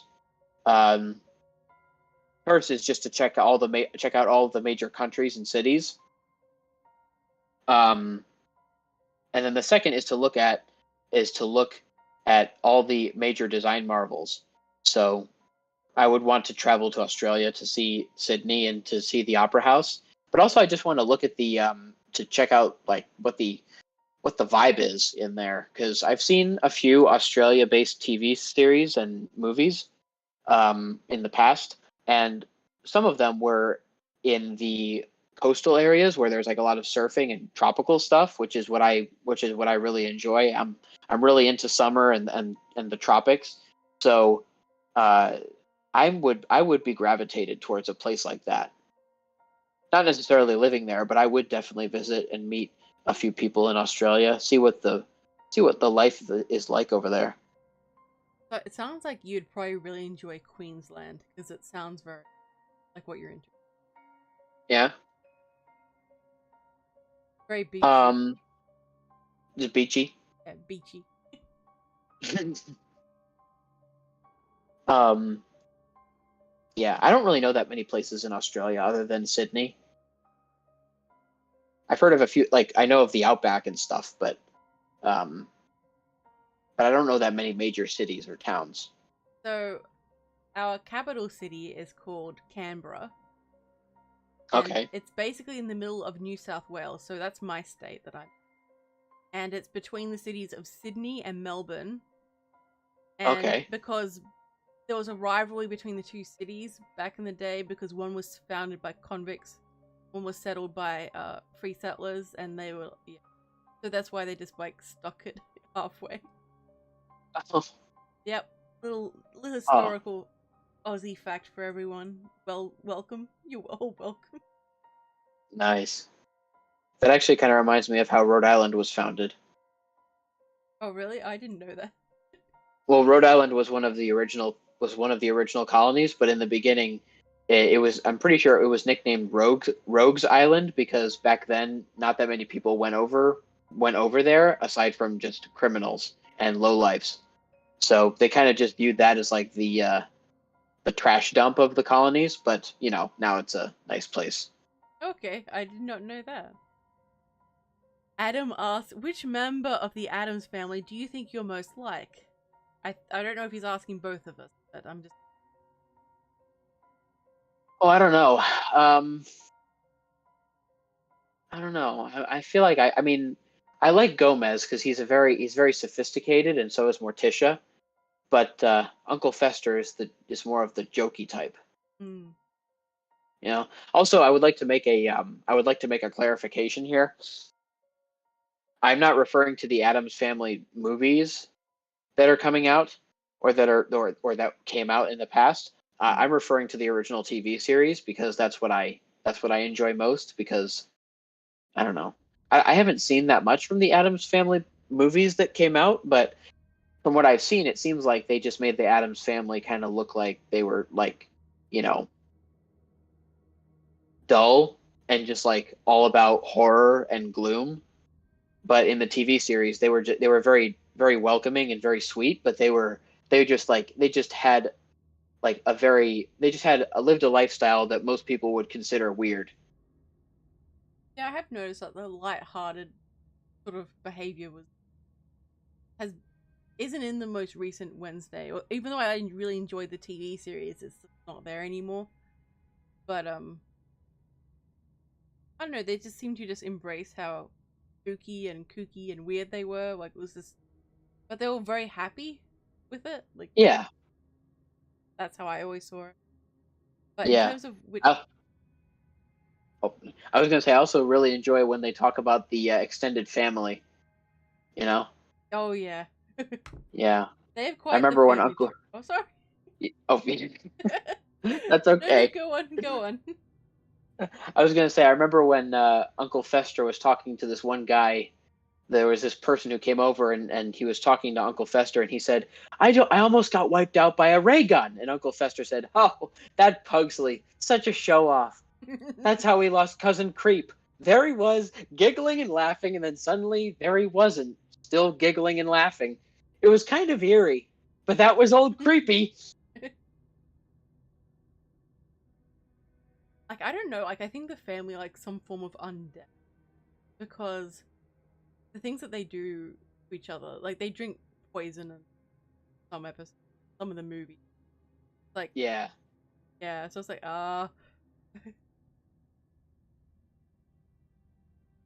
But as to which family member, I don't know.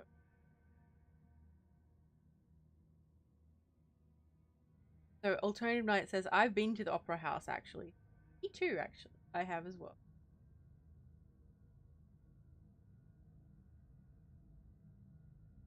Have seen the Monsters, Laura. I've seen clips from the Monsters, and it is a fun show. Like I do enjoy it, but I like the Adams Family a little bit better than the Monsters. All right, so we are going to get up and stretch. So we'll be muted. So just a second.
And we're back again. Thank you guys for waiting. It is greatly appreciated.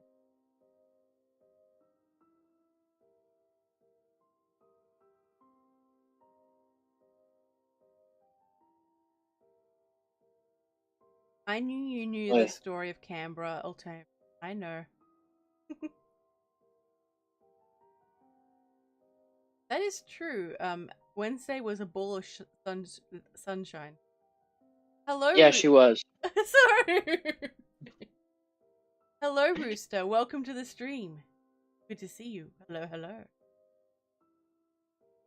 Oh, okay. There's someone named Rooster here. I saw the rooster emoji and I was like, wait a minute, is Jeffrey here? Oh, no. Hopefully BBs will stop by. He might be B. Adam. Goddamn Adam. Thank you. Thank you.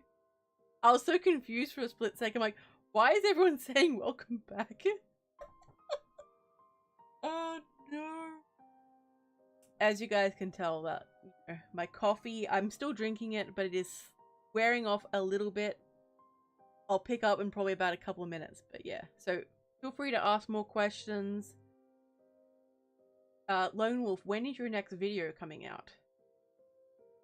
Well, my most recent video was today, so probably next week.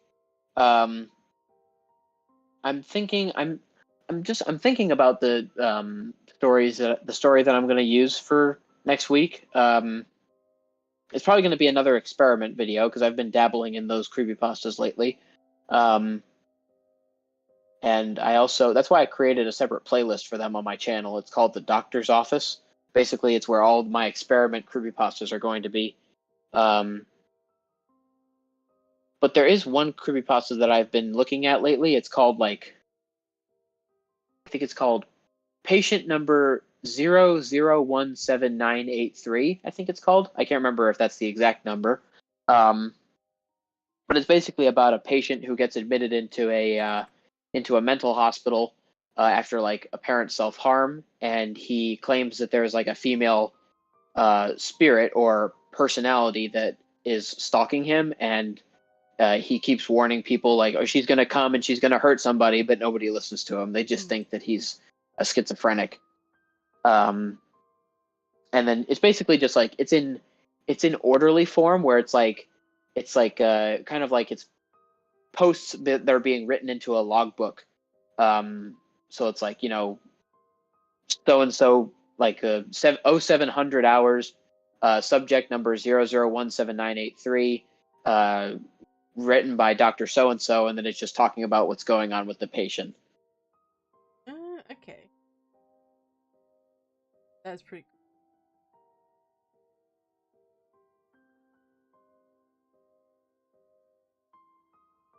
So what kind of hobbies do you have? I think I might have mentioned that before, but I want to know, play any sports or anything?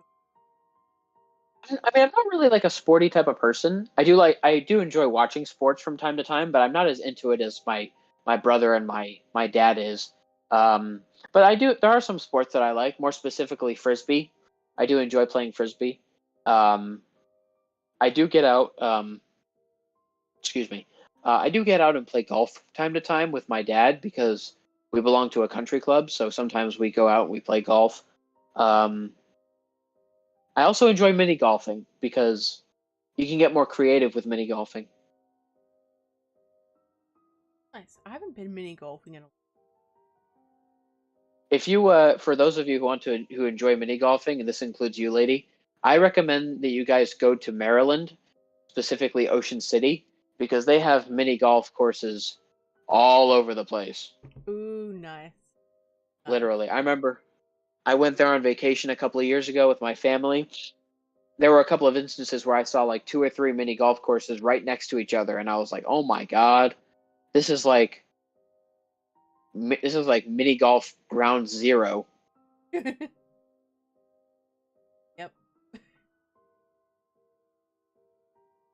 Try not to hiccup. I'm sorry.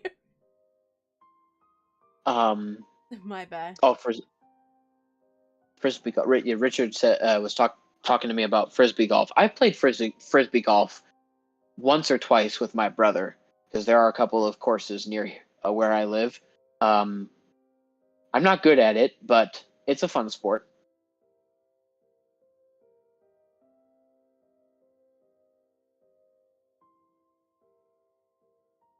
Richard says, I've lost more balls than I can count. Oh,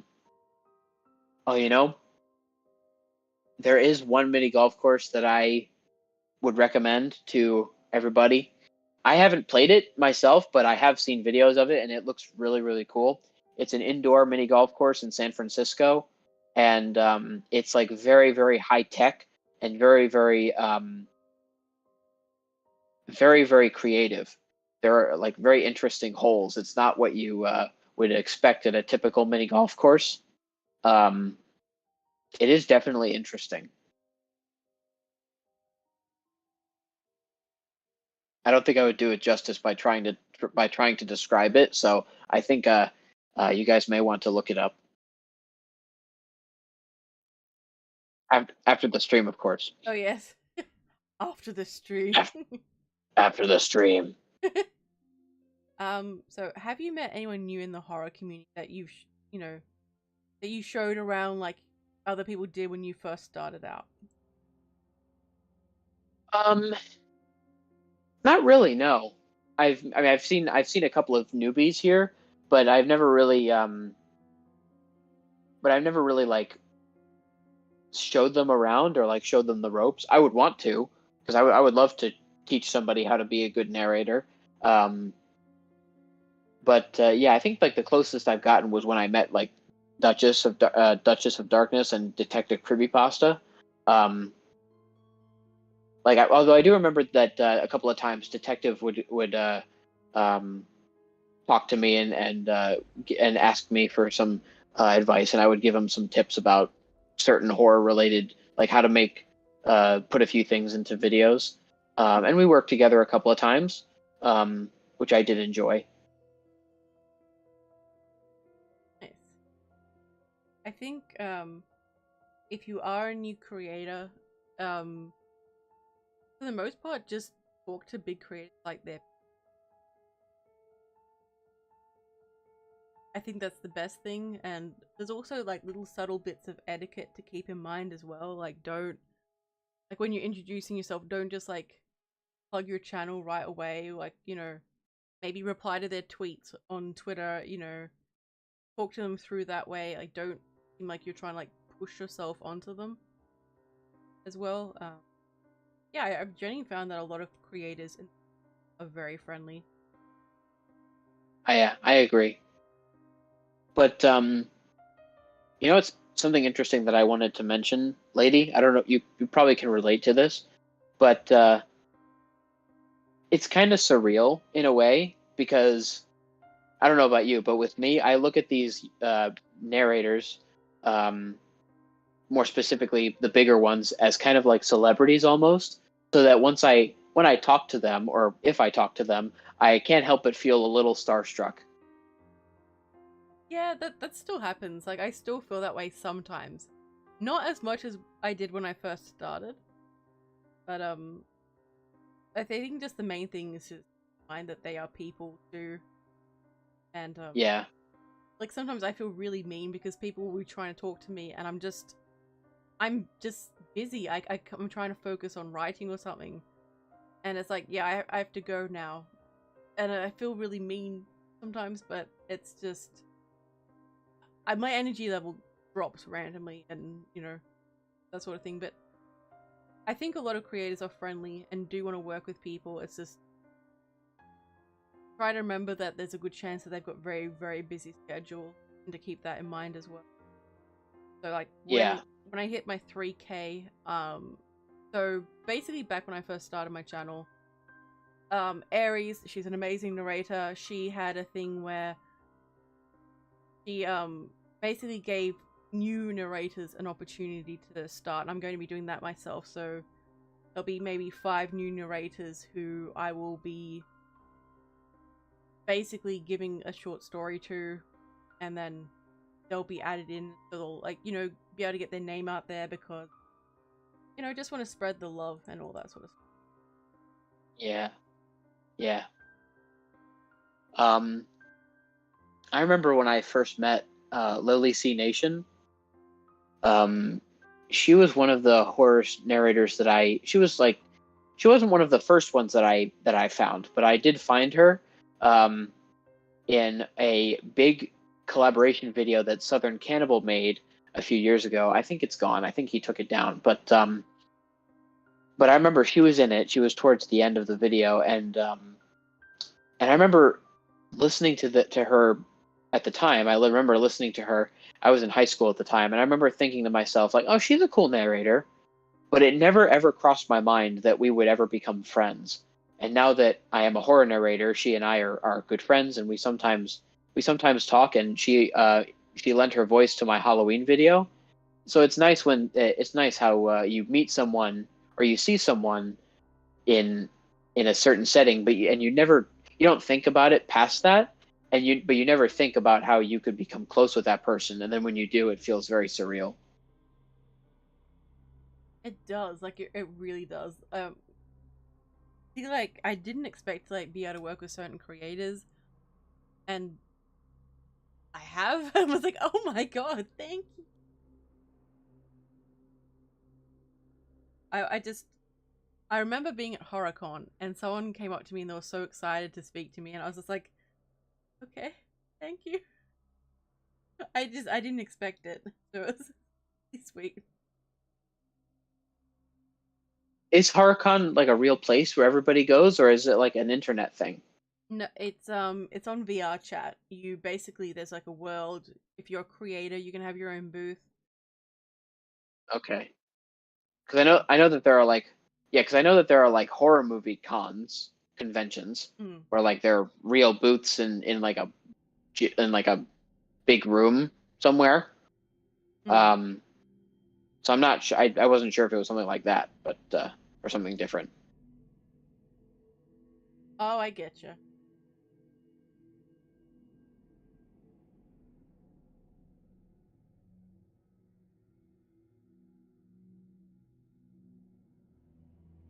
Feel free to give me a message. Send me a message, Richard. I'm available on Twitter, Discord, and Instagram. Excellent.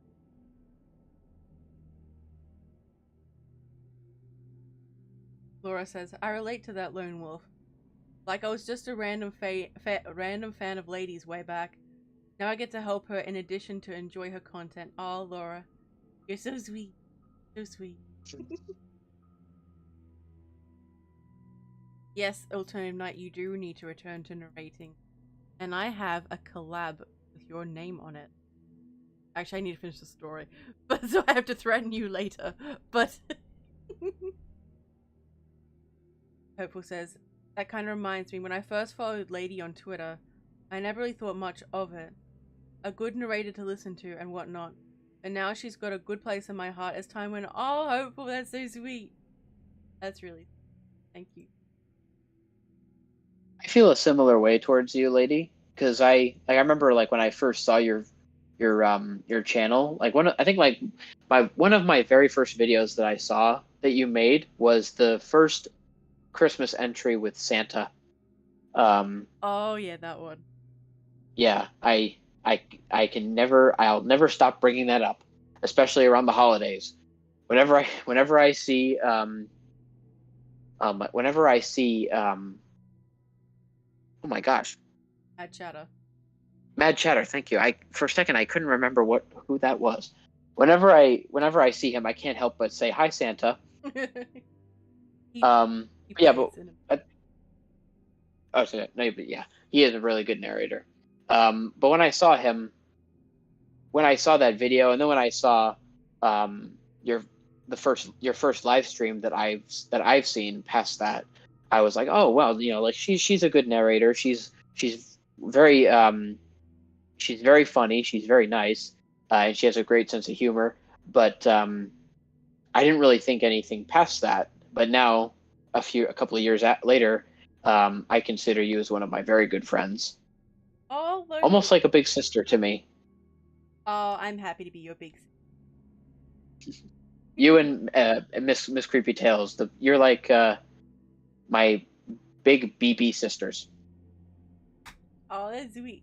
You got the BBs for siblings. Nice.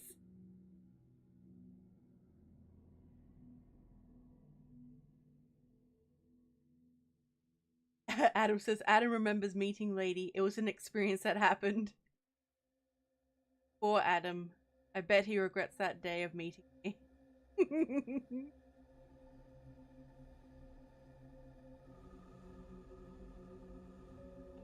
Oh no, Lady Fairy left the karaoke bar and is not. Oh my goodness. Lady Fairy's been into the naughty drinkies.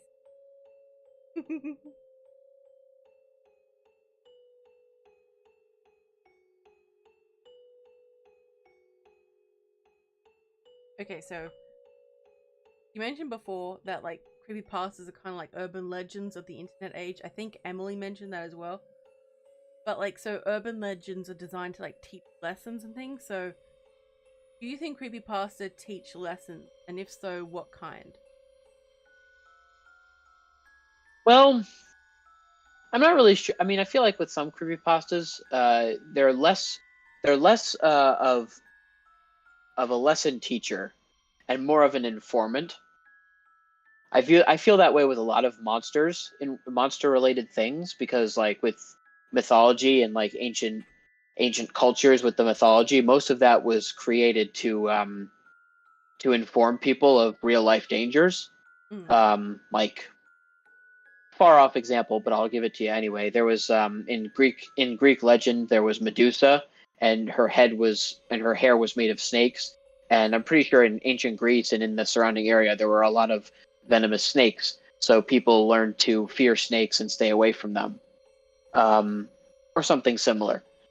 So I feel like creepypastas are a similar way in that, like with Jeff the Killer or with like the Russian sleep experiment, there are things like that that can happen and they're scary, and you should learn from those experiences and like not become those people or not do those bad things.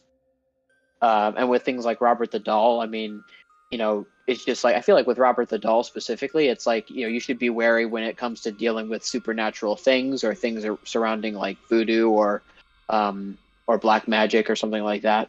Um, so I feel like it's these creepypastas are more of informing people of real life dangers than it is about teaching life lessons. Good one. Like I tried to have like lessons in my stories, and I think with some of them like you can read between the lines, but like I don't know. Depends. Yeah.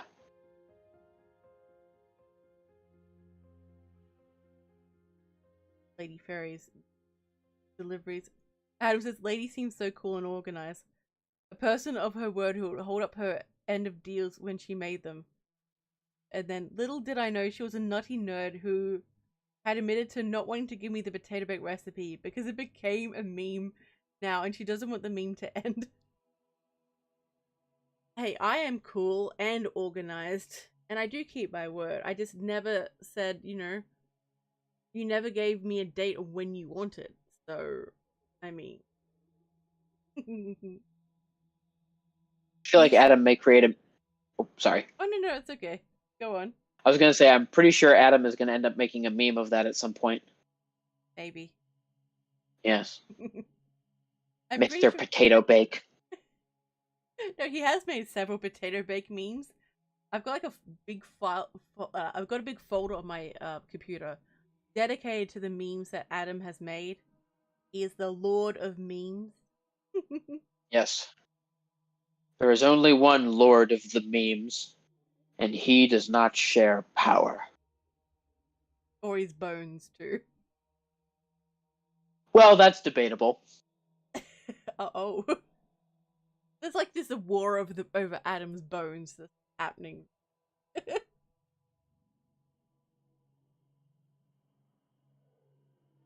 Hopeful. This is how I like Lady. If I play Doom and I see a demon that looks like her, I won't blast that demon with a BFG. No, I just won't do it. Maybe. Hopeful. Excuse me. My. Yes. I love the Lord of the Rings references. I approve. I approve. Oh, did you ever watch Rings of Power? Oh yeah, you don't watch TV. No, I mean I watch TV sometimes, but Rings of Power. I don't think I've heard of that. Oh, it's the Amazon one. Amazon, as in like the shopping network, or as in the jungle? As in the shopping network. Oh, okay, I don't watch many things on Amazon. Yeah, some of the stuff is not too great. Not too great. Yeah, Yeah, it's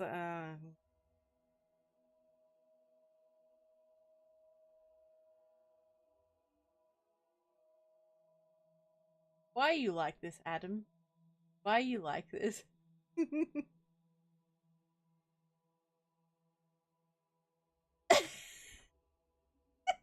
You guys are focusing on it.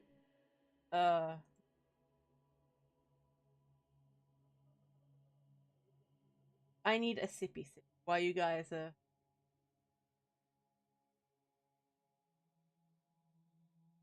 Ooh. So I'd like to inform everyone we have been on for just over just over 2 hours now. Hell yeah. Hell yeah. ain't it crazy how time flies? Mm-hmm. Yes indeed. Yes in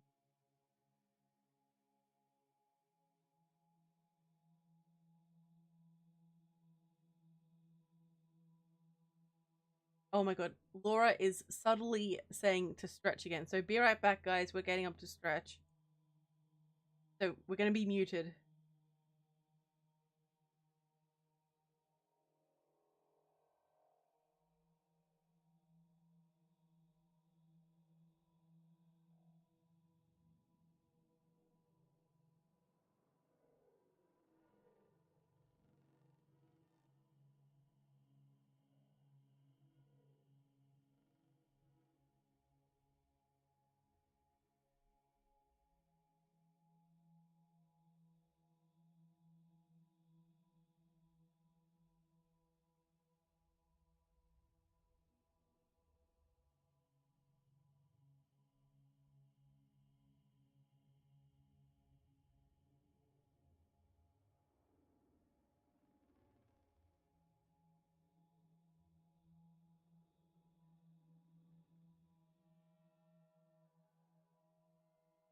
And we're back.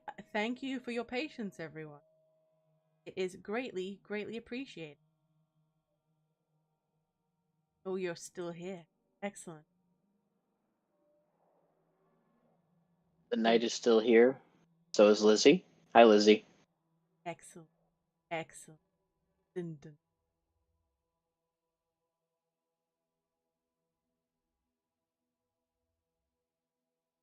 I had something else Well, to say. we're So on. talking about the. Oh no, keep going. Sorry. I was gonna say we were talking about the one meme. Oh yes, the one meme. So on Tuesday, if you're in the US, I will be uploading a video. I'm hoping you all will be there. And then on Thursday in the US, I'll be uploading a video. And then again on Saturday, I'll be uploading a video. So keep a lookout for that. Okay. Why are you leaving, Adam?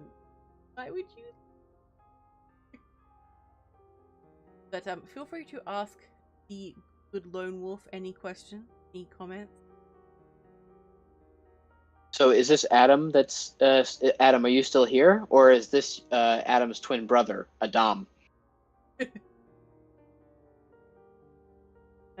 My goodness. Adam. I'm a Tasunder. I'm not sure how that's pronounced. I love the words that have the letters in the front that are silent. Mm. I love that joke. I love when I go to the pharmacy to get my booster shot. I'll walk in because I got my Pfizer. I get the Pfizer vaccines. I walk in, and the nurse says to me, "Hi, are you here to get your booster?" And I'm like, "Yeah." And she said, well, what type of shot did you get? And I said, oh, I got the Pfizer. And she's like, oh, okay. And then I said, oh, no, sorry, I didn't get the Pfizer. She said, you didn't? I said, no, I got the Pfizer. Oh, no. And then she starts laughing. And then I said, well, why not? It worked for Michelle Pfeiffer. Oh, no. Look, I'm dyslexic, okay, guys? So, like, unfortunately, like personally, I have to hear a word before I can, like really say it properly sometimes. The dad jokes. All the dad jokes. Yes. Which reminds me, lady, something I wanted to mention to you. From what I heard, there's a debate going on in my town. It's a bit, yeah. I try not to get involved in it, but it's like something that is apparently gaining a lot of traction. They're apparently my town is apparently debating on the health benefits of green tea versus chamomile. I hope things don't come to a boil.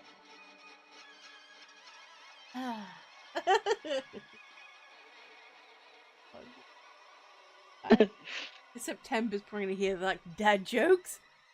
They just suddenly appear. Hey, September. Is she still here? I don't know. September, are you here?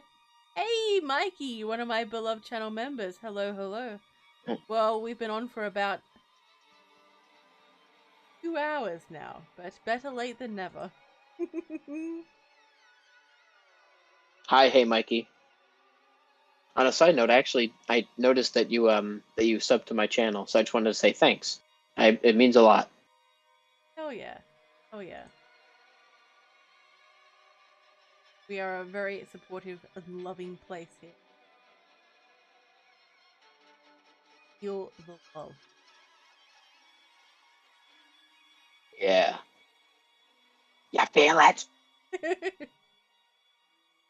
Tetra, Canvas Studios, hello, hello. I'm doing good. Doing good? Are you doing good?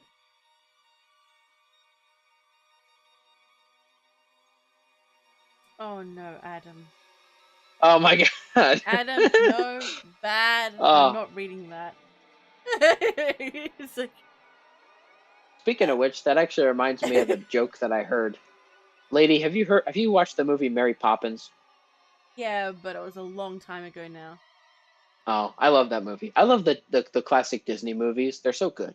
But anyway, there's a joke from Mary Poppins that I heard. There were apparently two guys that were walking. They met each other on the street corner, and one of them says to the other, "I heard of a man with a wooden leg named Smith." And the second man said, "Oh yeah? Well, what's the name of his other leg?"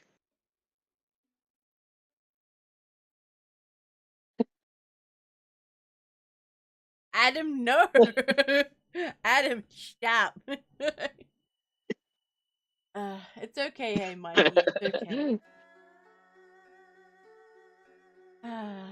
Oh, there's September. September was just having September. a lurky lurk. Nice. What's your question, detective? If it is a dad joke, I'm just not. I'm running out of my collection of drinks. So I've got some coffee, some water, and some Diet Coke, and they're all running low.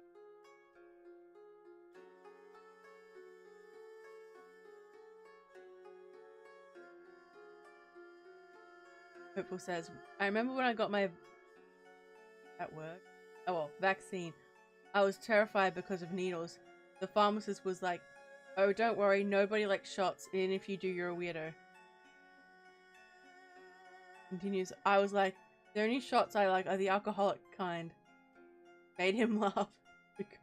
Nice.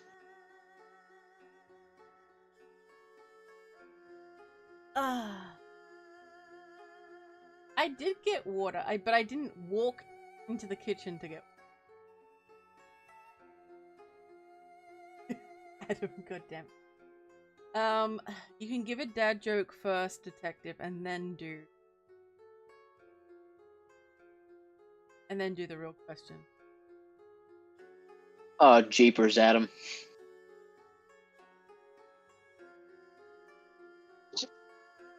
Oh my god. I get most of my jokes from a joke book that I got as a kid. Mm. Some of my favorite jokes to do, like the corny ones, are the ones where they have names, where they put words into names. Like for example, I don't know if I used this on you, lady. I might have mentioned it in one of your streams, but I think maybe you missed it. I don't know, but basically, I found this book in my cabinet that I guess my parents had from when I was younger. It was called "How to Properly Spank Your Children," and it was written by someone named Pat Mahoney. Oh. Yeah, I think I've heard about. Wait. I didn't expect you to say. Uh. It's your good. I'm just hoping Susan doesn't hear what you said. Oh God. Yes. Oh, I'm sorry, lady. It's okay. It's okay. Oh my goodness. It's alright. It's fine. I'm hoping that the poor intern is stuck listening to my live stream, like tapped out. It's like I can't do it. Can't do it. It's fine. Everything's fine.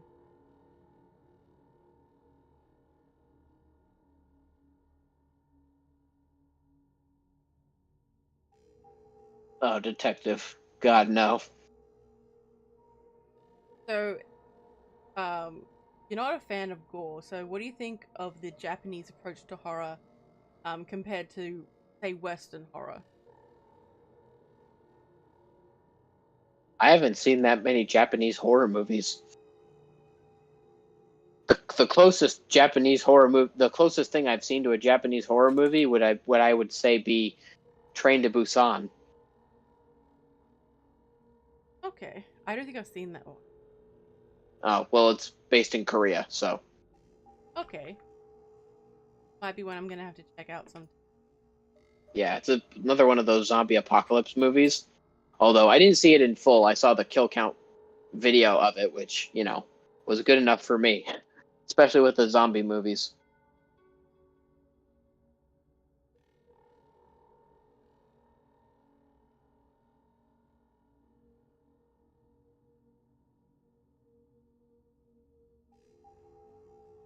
So, do you have any like myths or legends or things that really scare you? Scare me? Yeah. Um, Not really. I mean, really, the main thing that scares me is like devil stuff. Um, like they say, like there have been like a few counts of demonic possession and stuff, which I don't know how realistic that is, but the idea of demonic possession does kind of scare me. What? Okay, what parts of it scare you? Well, just like how like I don't know, it's like when people use like Ouija boards and then something bad happens, like somebody like like well, I'm gonna go like I haven't seen The Exorcist, but I'm gonna try and go towards that for a second. Say like for example, the eyes get black or like really dilated, or they start like their voices get deeper, or they just start laughing uncontrollably, or they start breaking out into tongues and stuff like that. Hmm. That's a pretty understandable. Like for me, like with demon possession stories, it's like it's how they saw mental, I believe, like back in the past, and that's how they tried to Yeah, explain it. But for me, yeah, like it's also like it's how like the demon will try to like isolate someone from their family, and like will just won't stop the pressure on them, yeah, and just the helplessness that that person feels. I think yeah, just that's the worst part, and then the person will like lose control over their own body and their own mind, and they just can't control themselves anymore. I think that's yeah, very sad when that happens. yeah. So you don't possess people, do you, lady? Only when I don't get enough snacks. Oh, okay. How many nuggies do you have? Well, I'm not allowed to eat nuggies, but I had mango this morning. Okay. Since when are you not allowed to eat nuggies? I missed a few streams, so I might be a bit behind. Oh, you are behind. So I have gallbladder stones. Oh. Yeah, so like my doctor was like, you need to change your diet. I'm like, because I said thinking, so a diet of nuggies, hash browns, and blueberries is bad for you, and then like dieting in between that. So like, yeah, so that probably didn't help matters, but yeah, I've had to change up my diet quite a lot, which I don't Oh. like.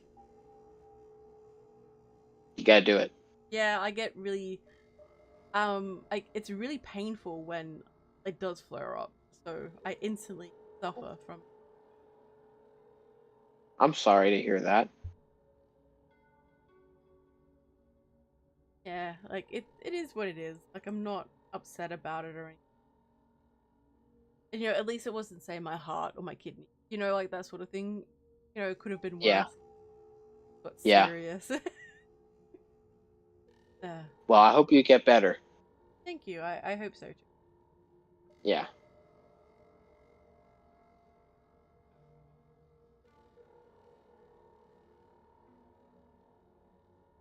Oh, Detective Creepypasta asked for the question for me, I think, was do you base your writings on events from your real life sometimes? Yes, that's true. So my Spookaria Nightmares series was based on like creepy encounters or like nightmares I'd have. And some of the other ones have a lot of elements of like some of the stuff that's sort of happened. Um but yeah, I do take inspiration, but a lot of it is just my dream. A detective wants to know, are you scared of me? As in me as in Lady. Am I scared of Lady? Yes. I don't think so. I'm just an innocent little demon. Yeah. Innocent demon. Demon.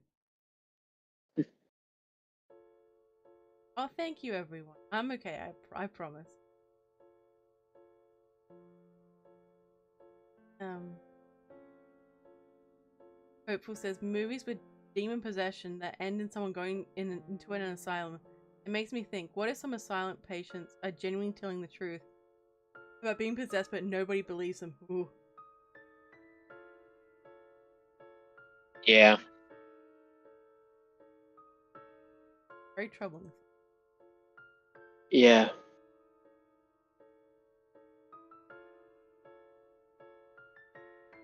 Adam, goddamn you. Alternative right. When was the last time you possessed someone, lady? That is classified information. AK.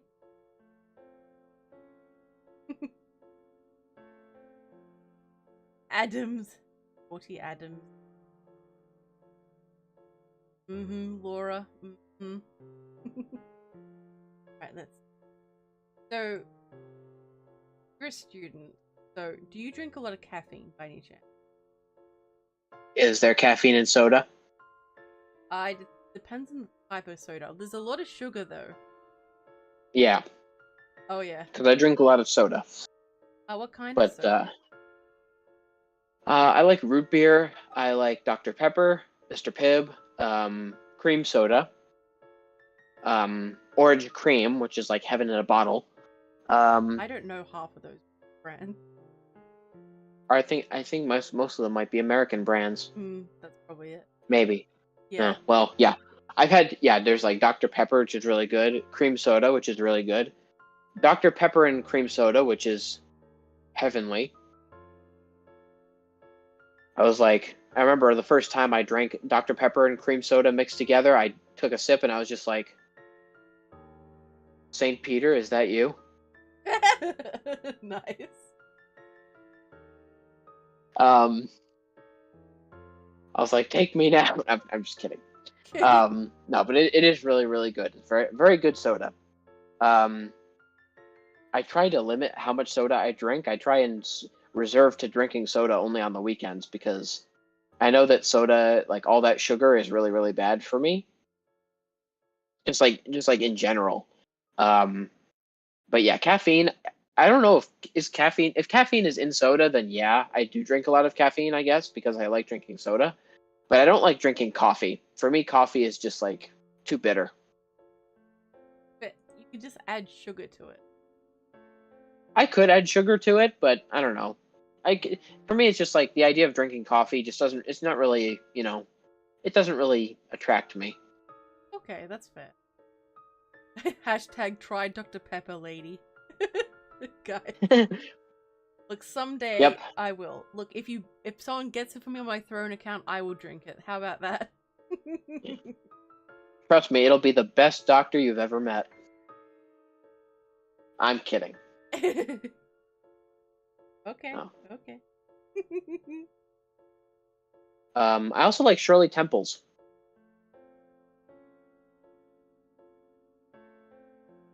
Apparently, there's like because Shirley Temple is basically a ginger ale with some like it's like a juice, but it's like very very thick. It's almost like cough medicine. And I know that because I found a bottle of that stuff and I brought it home with me. And apparently, if you mix that with ginger ale, then I could very easily make a Shirley Temple for myself. Do it. Just make nothing. Also, Well, it's expired now, so I threw it out. But no, I used to do that. I okay. used to make Shirley Temples. So what is your favorite food? Well, as a young adult, pizza is my natural ally. Do you wait. But Oh, sorry. I was gonna say, but my favorite food of all time is a grilled chicken and bacon sandwich with cheese. Ooh, oh, that sounds good. Oh, Yeah. yum. There's actually a place near where I live in Narragansett, Rhode Island. It's called Gansett Wraps. It's like a 20 to 30 minute drive from where I live. It's called Gansett Wraps, and they have the best wraps. I got mine grilled chicken, bacon, and American cheese. Have you ever had something that was so good you feel like an animal while you're eating it? Yes. Trust And me, this that is not is. because, yeah, this is not because of my, like, this has nothing to do with my wolf form on this community. I'm serious with this. When I get that wrap, I take that first bite, I feel like a lion. Just like that it just caught a wildebeest and is eating it.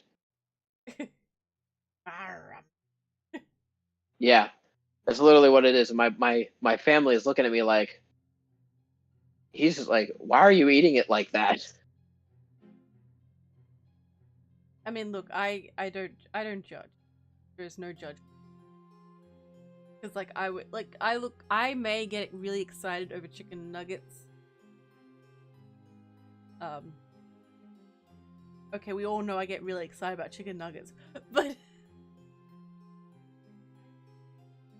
sorry, I don't know where I'm going with this. Wait, do you like pineapple on your pizza? Oh, we're back on this topic again, huh? Yes, I need to know. I'm a pretty simple guy. I don't really like that many toppings on anything. Like with sandwiches, I like just the meat and cheese. That's it. So with pizza, it's the same thing. I like just plain cheese or pepperoni. I don't really go anywhere past that. See, I see. I do like pineapple. I do like pineapple though, just in like separate pineapple. But I never thought of putting pineapple on pizza. I see. Oh, have you tried it Look, though? I have never tried it. No. What? Someday, you have to try it. Oh, apparently I'm on the correct side, according to Miss Applewood. I mean, hush, Laura. No, absolutely not. Part of me feels like Adam is going to end up making a meme of this. Oh god. But I have to say that the closest thing I ever came to that was when I tried chocolate pizza for the first time. Ooh, that sounds really good. Oh, it is. I think I talked about this on the live stream that I did on my channel. I was in Florida visiting my family on vacation, and we went to this Hungry Howie's place, and they had a pizza buffet there. I wasn't sure if it was. I'm not sure if it was just there for the occasion or if it was there all the time. Mm. But we walked in, and there was like different types of pizza all around. There was like pizza with like just cheese and pepperoni, but then there was like macaroni, I think, and then a couple other things. I can't really remember what all of them were, but then there was one of them that was chocolate pizza, and it was just like the pizza dough with melted chocolate on it and powdered sugar. And I grabbed a slice of that and I brought it to my table and I ate it. I bit into it, and we're right back to how I felt when I drank Dr. Pepper and cream soda. You're right, I ate it. I could go for Yeah, my I'm just potato like, bacon. yeah. Oh, I ate it and I was just like, oh, I'm getting a warm feeling spreading through my heart. Oh. Oh no. It was the manna from heaven. That's what it was. Mm.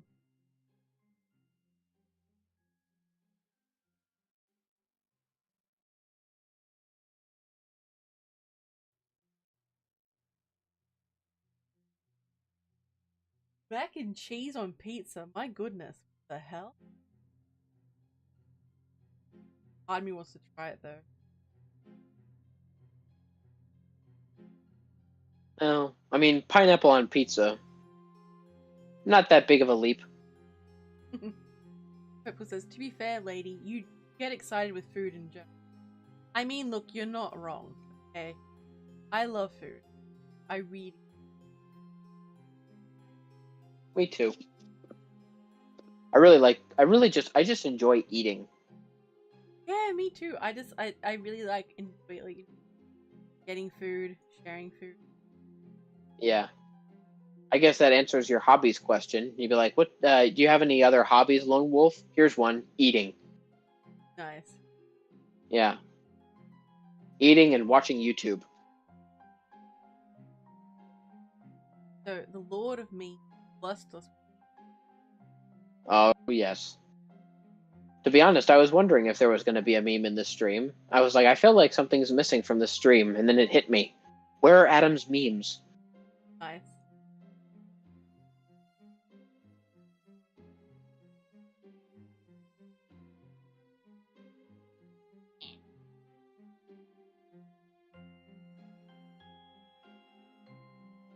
And it should be up on the screen right now.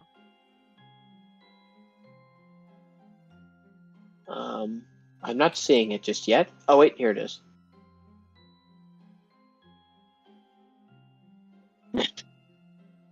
That pretty much sums it up right there. Yep. Yep. Look, it's salty and sweet. So how can you resist? Is that macaroni on the pizza? No, it's pineapple.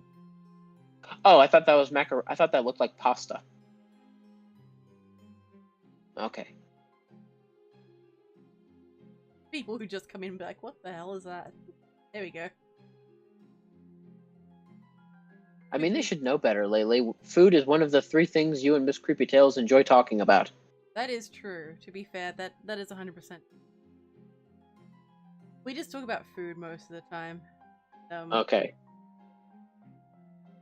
Because as a matter of fact, I was thinking when the stream was going to begin, I was thinking of going on and saying, after we were both on, I would say, all right, lady, animals, serial killers, or food? Which one do you want to talk about first? I mean, to be fair, like, those are, like, the main topics. Yeah, I can better see the pineapple now. It still looks like pasta if you look at it a certain way. It kind of does. I can see what you mean. But yeah. I shouldn't have looked at that pizza. Piece of pizza. Piece of pizza. There we go. Finally got it. But, How many pieces of pizza can people piece together? Please don't. It's like when I go to like record sometimes, it's just like hell on earth for me. Why did I decide to become a traitor? Why did I do this to myself? It's like the good parts and bad parts of any marriage. I'm married to my channel. Well, I don't know about you, but I kind of am. In a way. I mean, look, I do dedicate a lot of time to my channel, and Yeah. yeah. No. Actually, no. It's more like I don't really view my channel as my partner. I view it more like my digital little puppy. I don't know how I view my like. Well, obviously, like this channel is like the favorite, and then I got my ASMR channel, which is like, well, it's the neglected child. Like, let's be real. And then I've got like the gaming channel, which is just it's just ignored. It's just been like left on the back step, and I've just forgotten about it. Just like, well, thank you, Laura. Now, lady, it's important not to show favoritism. I know. One of them has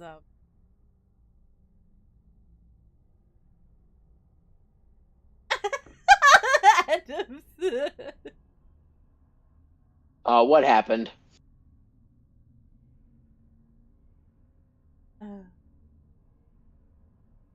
Uh, hang on. Adam blessed us. Wait, where are you going, Adams? Wait, no, I didn't. I'm just fighting with my.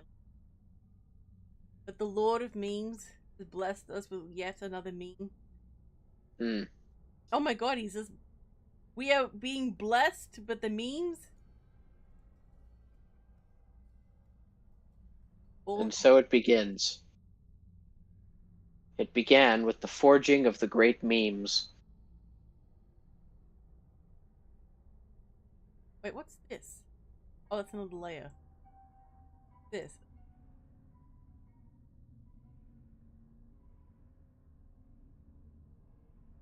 And the first one is up on the screen. If you'd like to all have a looky loo.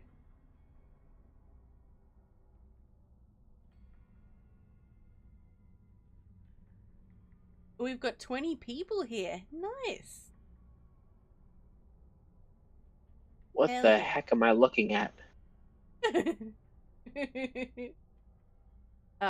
Basically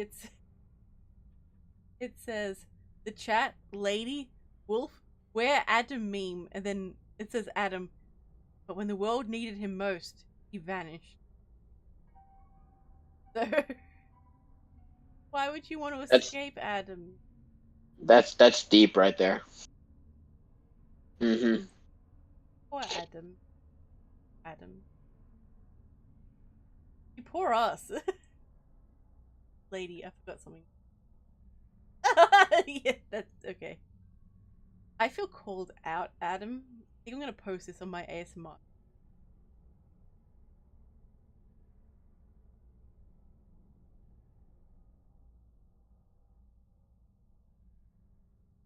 Oh my god, Adam's just. We are getting bombarded with the memes.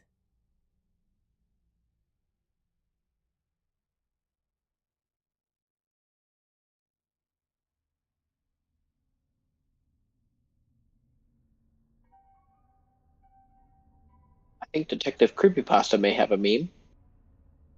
Ooh, nice. That actually kind of reminds me of the meme that I asked Adam to make when you had the stream with Entropic Society. Oh, which one? Well, uh, it was the one where you were dancing over Entropic Society's lifeless corpse, Oh but you no, weren't dancing. no. I think I sent it to Entropic. I think one was made. uh, uh, that I think, stream was something else. Absolutely, wholeheartedly something else. yeah. That, dang, these memes are pretty realistic. Mm-hmm. Uh huh. Hey, Midnight Chills, welcome to the stream. Hello, it's good to see you. Hey, Midnight. By the way, I don't know if this is appropriate for me to ask you here, but Hmm? I sent you some. I sent Midnight some lines the other day for a video he was working on. How did they come out? Because I was like, I'm just curious to know, just because.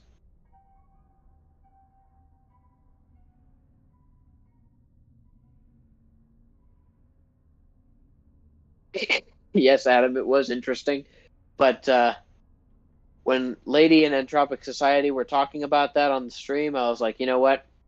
This is a perfect meme opportunity, and I just can't let it slip by.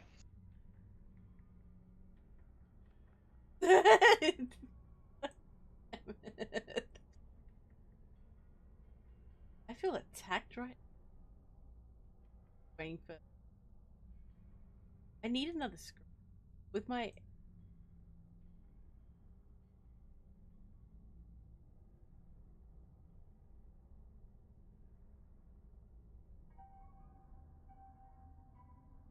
Oh, Midnight, if that came out great, was directed at me, thank you.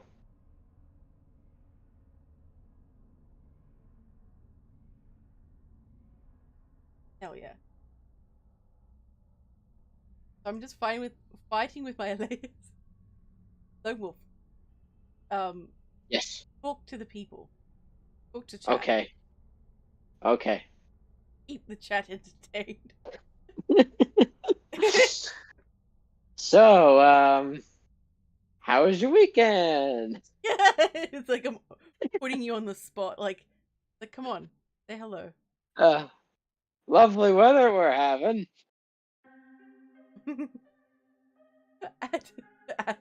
Oh wait, Lone Honey, Wolf DM'd you for. Oh yeah, I remember that. Oh, my streams are. Lucid Lupus. I was just gonna say, hey lady, look. I was gonna say, hey lady, look who's here. It's Yogurt Boy.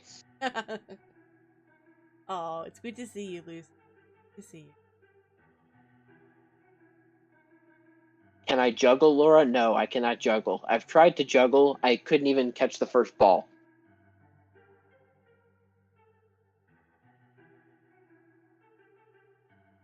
Hell yeah, Lucid. Good to hear you're doing well. Lovely to see you. Oh, sorry, lady, but if you were gonna say something, but I think Detective wants me to do the vampire voice. Okay, do the vampire voice. I think he's referring to the vampire voice that I did for Danny when she made a Halloween video a few months ago. Do it. Okay, this is basically when I was doing it, I based it off of Adam Sandler's Dracula voice from Hotel Transylvania. Nice. I'm not quite sure what to say though. Um. Other than welcome to Hotel Transylvania. Okay, do it. Oh, you want me to do that? Yeah, sure. Okay, because I felt like that one was a bit too cliche. Let's. How about? No, subscribe to my YouTube channel. Okay. Subscribe to my YouTube channel, or I'll drink your blood in the middle of the night. Nice. Sorry, my layers are winning. All right. Okay, here.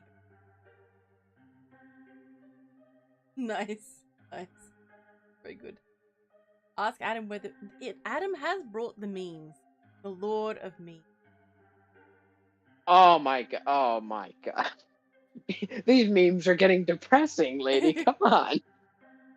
Oh, that poor ASMR channel. Oh man, Oh no, that thing needs life. it, I was gonna yeah. say that thing needs life support. No, wait, oh, wait, you can't see the. Here we go. Okay, that should be better.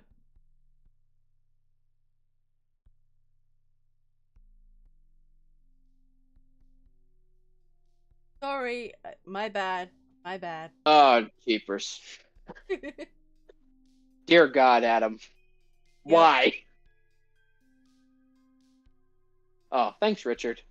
I'm glad you like my my voices. All the voices. That's actually another thing that I forgot to mention, lady, is that when you asked me what my hobbies were, there was one thing that I forgot to mention. Mm. Is that one of my interests is stand-up comedy. I really enjoy, like I said before, I really enjoy making people laugh, but I really enjoy stand-up comedians. Um, and so I enjoy watching stand-up comedy, and that also includes impersonators. So I think because I like stand-up comedy so much, it's led me to be a somewhat good impersonator because I can do a few good voices. Um, but I also just really like the stand-up jokes. Nice. Yeah. I need to see.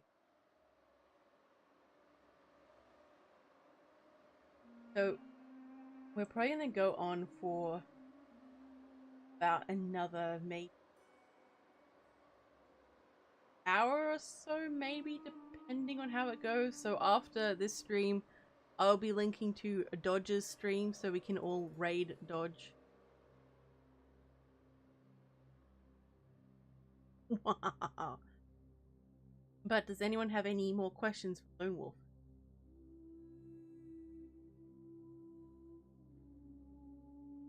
I'm just finding my link. Trying to organize. Lady, do you know any stand-up comedians?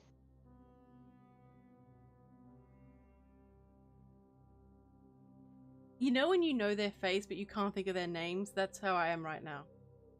Okay. Why? Do you like stand-up comedy and things? Yeah, I do. I really do. My favorite stand-up comedian is Jim Gaffigan. That name sounds so... Yeah. He he's an American comedian, and he's a very pale white guy, and he's also very overweight, so he makes fun of himself in both those departments. But he also just makes jokes about things that he sees in life that are funny. Oh, nice. Yeah. I'm just trying to think. Oh, Lady Scaria, hello, and I'm joined by a lone wolf today. Hey, Lady Scaria. Do you remember me? We may have chatted a bit on Lady's streams. I think you guys have chatted quite a bit.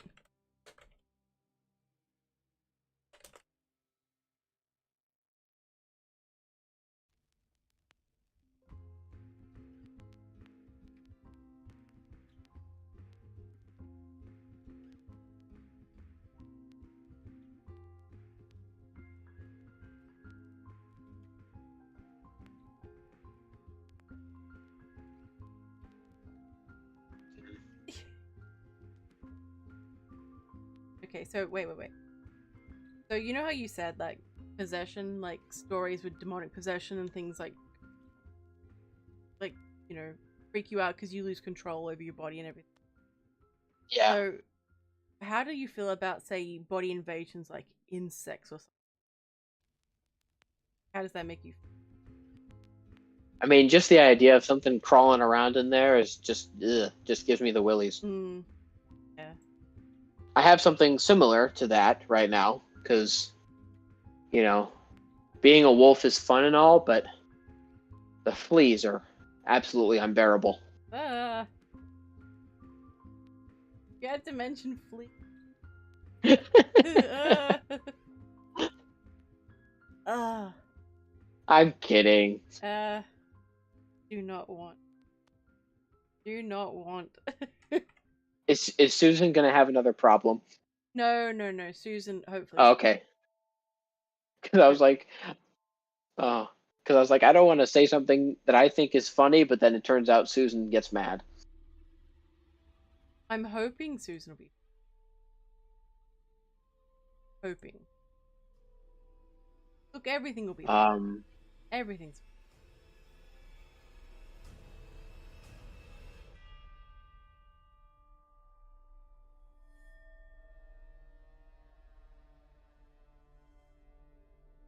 Are you okay? No, yeah, I'm looking at the chat. Oh, okay. I was just like, Um. uh, oh, have you So seen? it's. Oh, sorry. I was gonna say it's already apparently it's past Lady Scaria's bedtime. I'll go to bed scared. Detective Creepypasta asks, "Have you watched a movie called The Right?" I have, and I enjoyed it. Have you seen it? Oh, I have not. Although I did see a similar movie called The Wrong. Did you, or you actually, or you just messing with me? I'm kidding. I was just like, wait a minute. Goddamn. No, I'm joking. It was called The Left.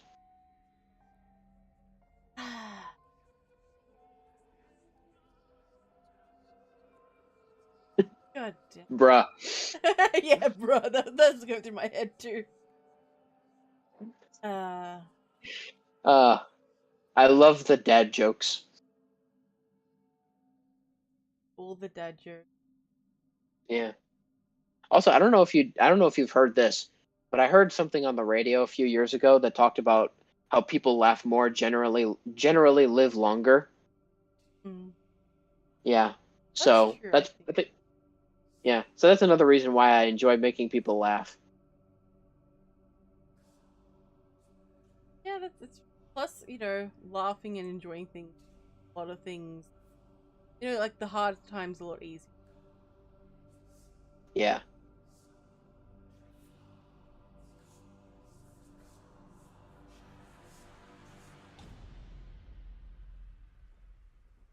So wait, what do you think the bet? So in a good horror movie or story, I should say, what elements in it make it a good one? Well, I like well, for one thing, for me, the plot has to be good. Because it can't just be because it can't just be all gore and jump scares. That's like I like to look at the storyline and see what that's all about. Um, I like movies that are bloody, but not like incredibly gory, like over Mm. the top. Although that's just a personal preference.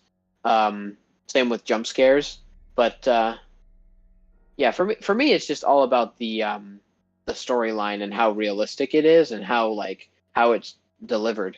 Um, I haven't seen this movie before, but I heard of a movie called The Thanksgiving. It's about I think my computer made a sound. Oh no, Um, yeah, I don't know if you heard it, but no. okay, all right, that's good then. Um, it was basically about I think it's like a psycho turkey or something that goes around killing people. It's called The Thanksgiving. I haven't seen it, but I heard from people who've watched it and also from Dead Meat who did a video on it that it was horrible.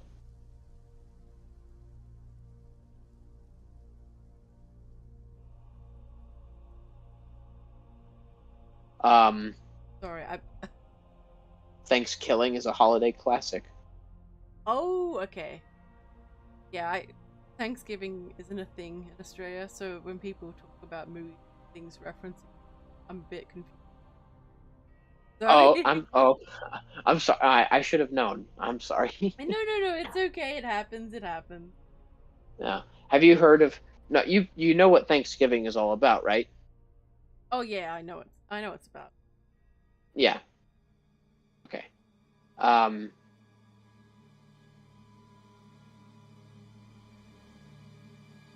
So I don't know. I haven't seen it, so what am I to say? Whether it's good or bad? Who am I to say that? But I'm just relaying what others have said.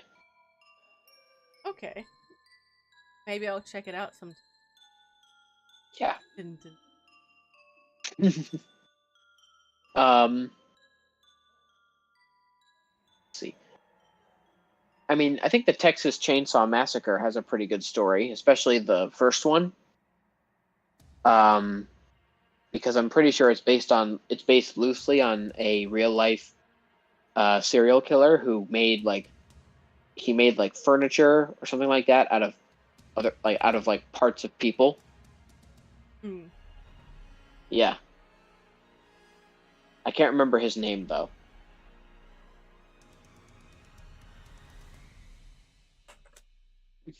I'm sorry, everyone. Like, I'm starting to get a little bit of head fog going on right now. Like, I think I'm gonna need to, like... So we'll probably end it in about 20 minutes or so. I'm sorry, Lou. It's okay. Ed Gein, that was his name. Oh, yeah. Oh, yeah. Ooh. Like, he was the human, suit dude. Yeah, but I Yeah. think he also made furniture out of, like, bones and skin. Yeah. Yeah.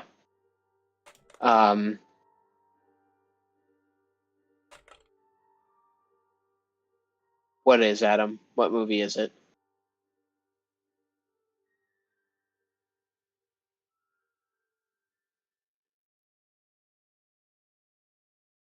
Human dude suit. Human Suit Dude sounds like a gnarly horror movie. Dun dun dun. AK, if you want to be extra, now is probably the time to do it. If you want.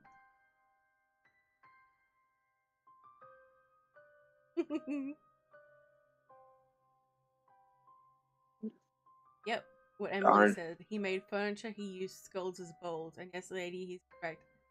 He also had a human woman. Nice.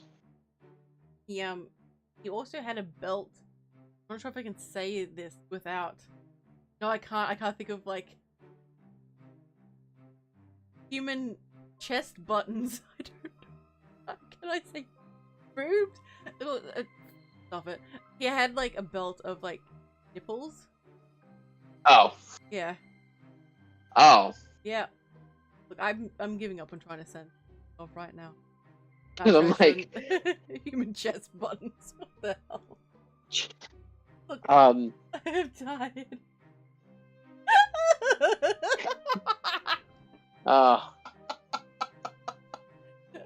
Look, I had to mention vodka, so I'm like, I wasn't sure if that was one of the naughty words, so I called it naughty potato water.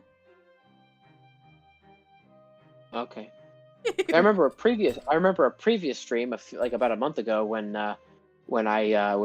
somehow I managed to bring into the conversation a certain bird that lives in the Galapagos Islands, but I wasn't sure if referring to it went against the YouTube rules. But apparently it was fine. Okay, oh, that's good. That's very reassuring. I always worry about, like, Susan, because, like, YouTube's changing its guidelines, and it's just very frustrating. It's Yeah. Yeah.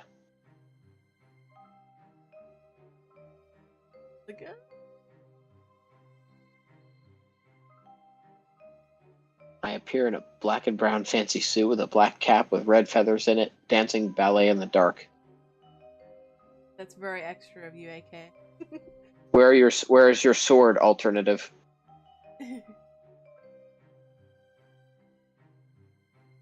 Hopeful. I finished that Dharma show on Netflix. Turns out he's not a nice guy at all. Who would have guessed? I mean, that's true. True. Dahmer. My God.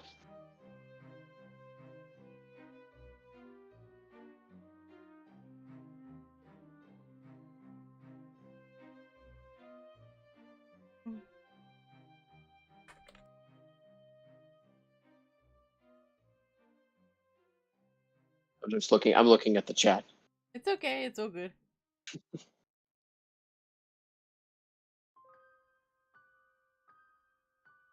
There it is. Thank you, Knight.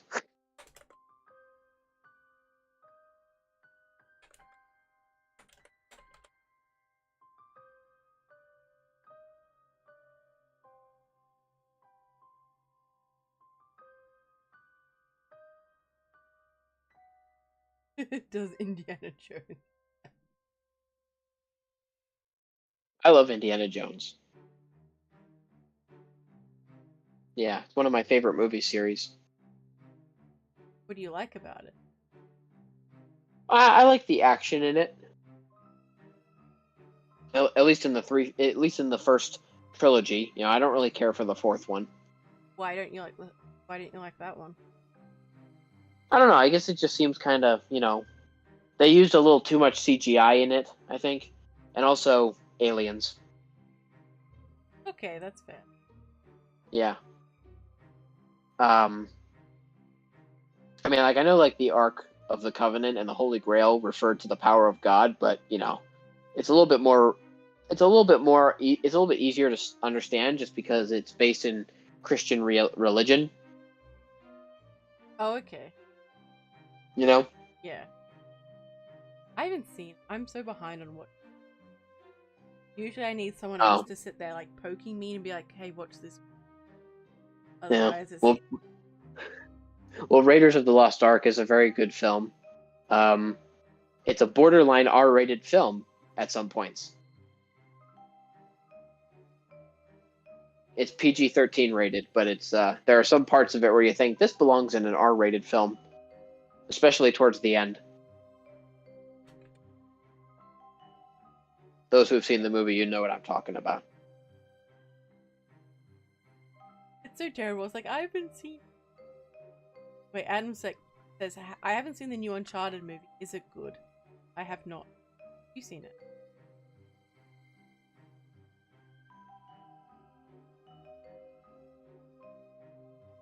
Yes, it is, Detective. Oh, I'm sorry. I thought you were talking to someone else.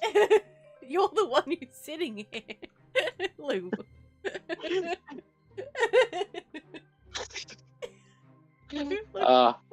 Sorry. It's all good.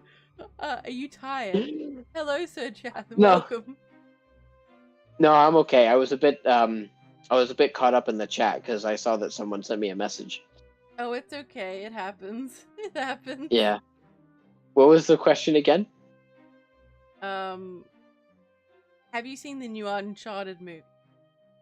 Oh, no, I haven't. Okay. So Sir Chath says, I've heard. What? No, keep going. What's it about? I think it's based on the. I don't know. I'm tired. I've got no brain power right now.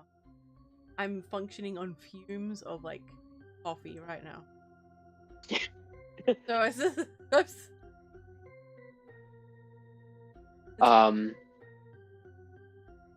Lady, have you ever seen Ocean's 11? I don't think so. Oh, that's like my favorite movie of all time. Sometime I'm going to have to watch. Yeah, it's a very good movie. It's a heist movie. Ooh, okay. So lots of action, I imagine. Oh yeah.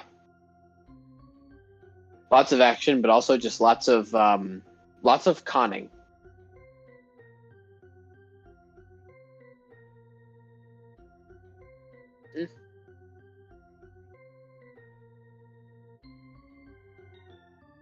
Yeah, I think you'll enjoy it. It's very twisty. And that a lot of surprises in the movie. There are a lot of things that happen that turn out to be like, parts of the plan, even though at the time it looks like they're having a problem.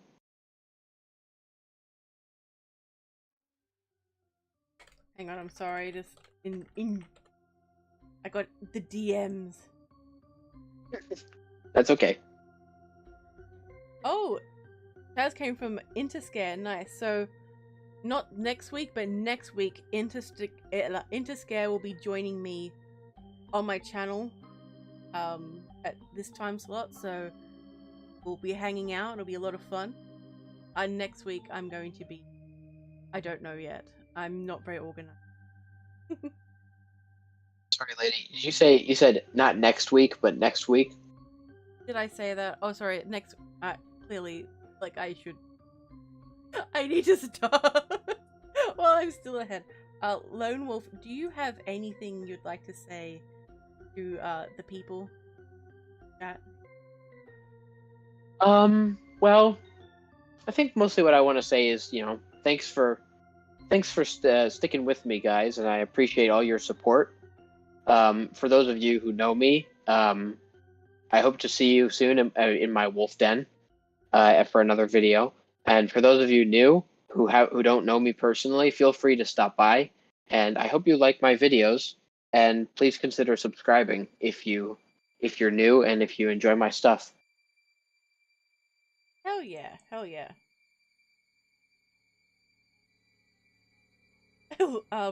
Midnight Chills wants an a woo. Oh no, I'm not doing that. I leave that to the sound effects.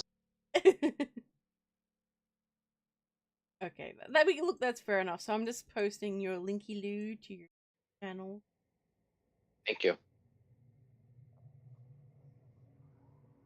So also, hang on. Dodge will be streaming. I don't think Dodge has set up her stream yet, but please check out Dodge's channel streaming as well. But anyway, thank you guys very much for coming. I'd also very much like to thank Lone Wolf for being an absolutely amazing guest. Lovely having you. Thank you, lady. My pleasure. Stay safe, my little and remember, I'll be watching.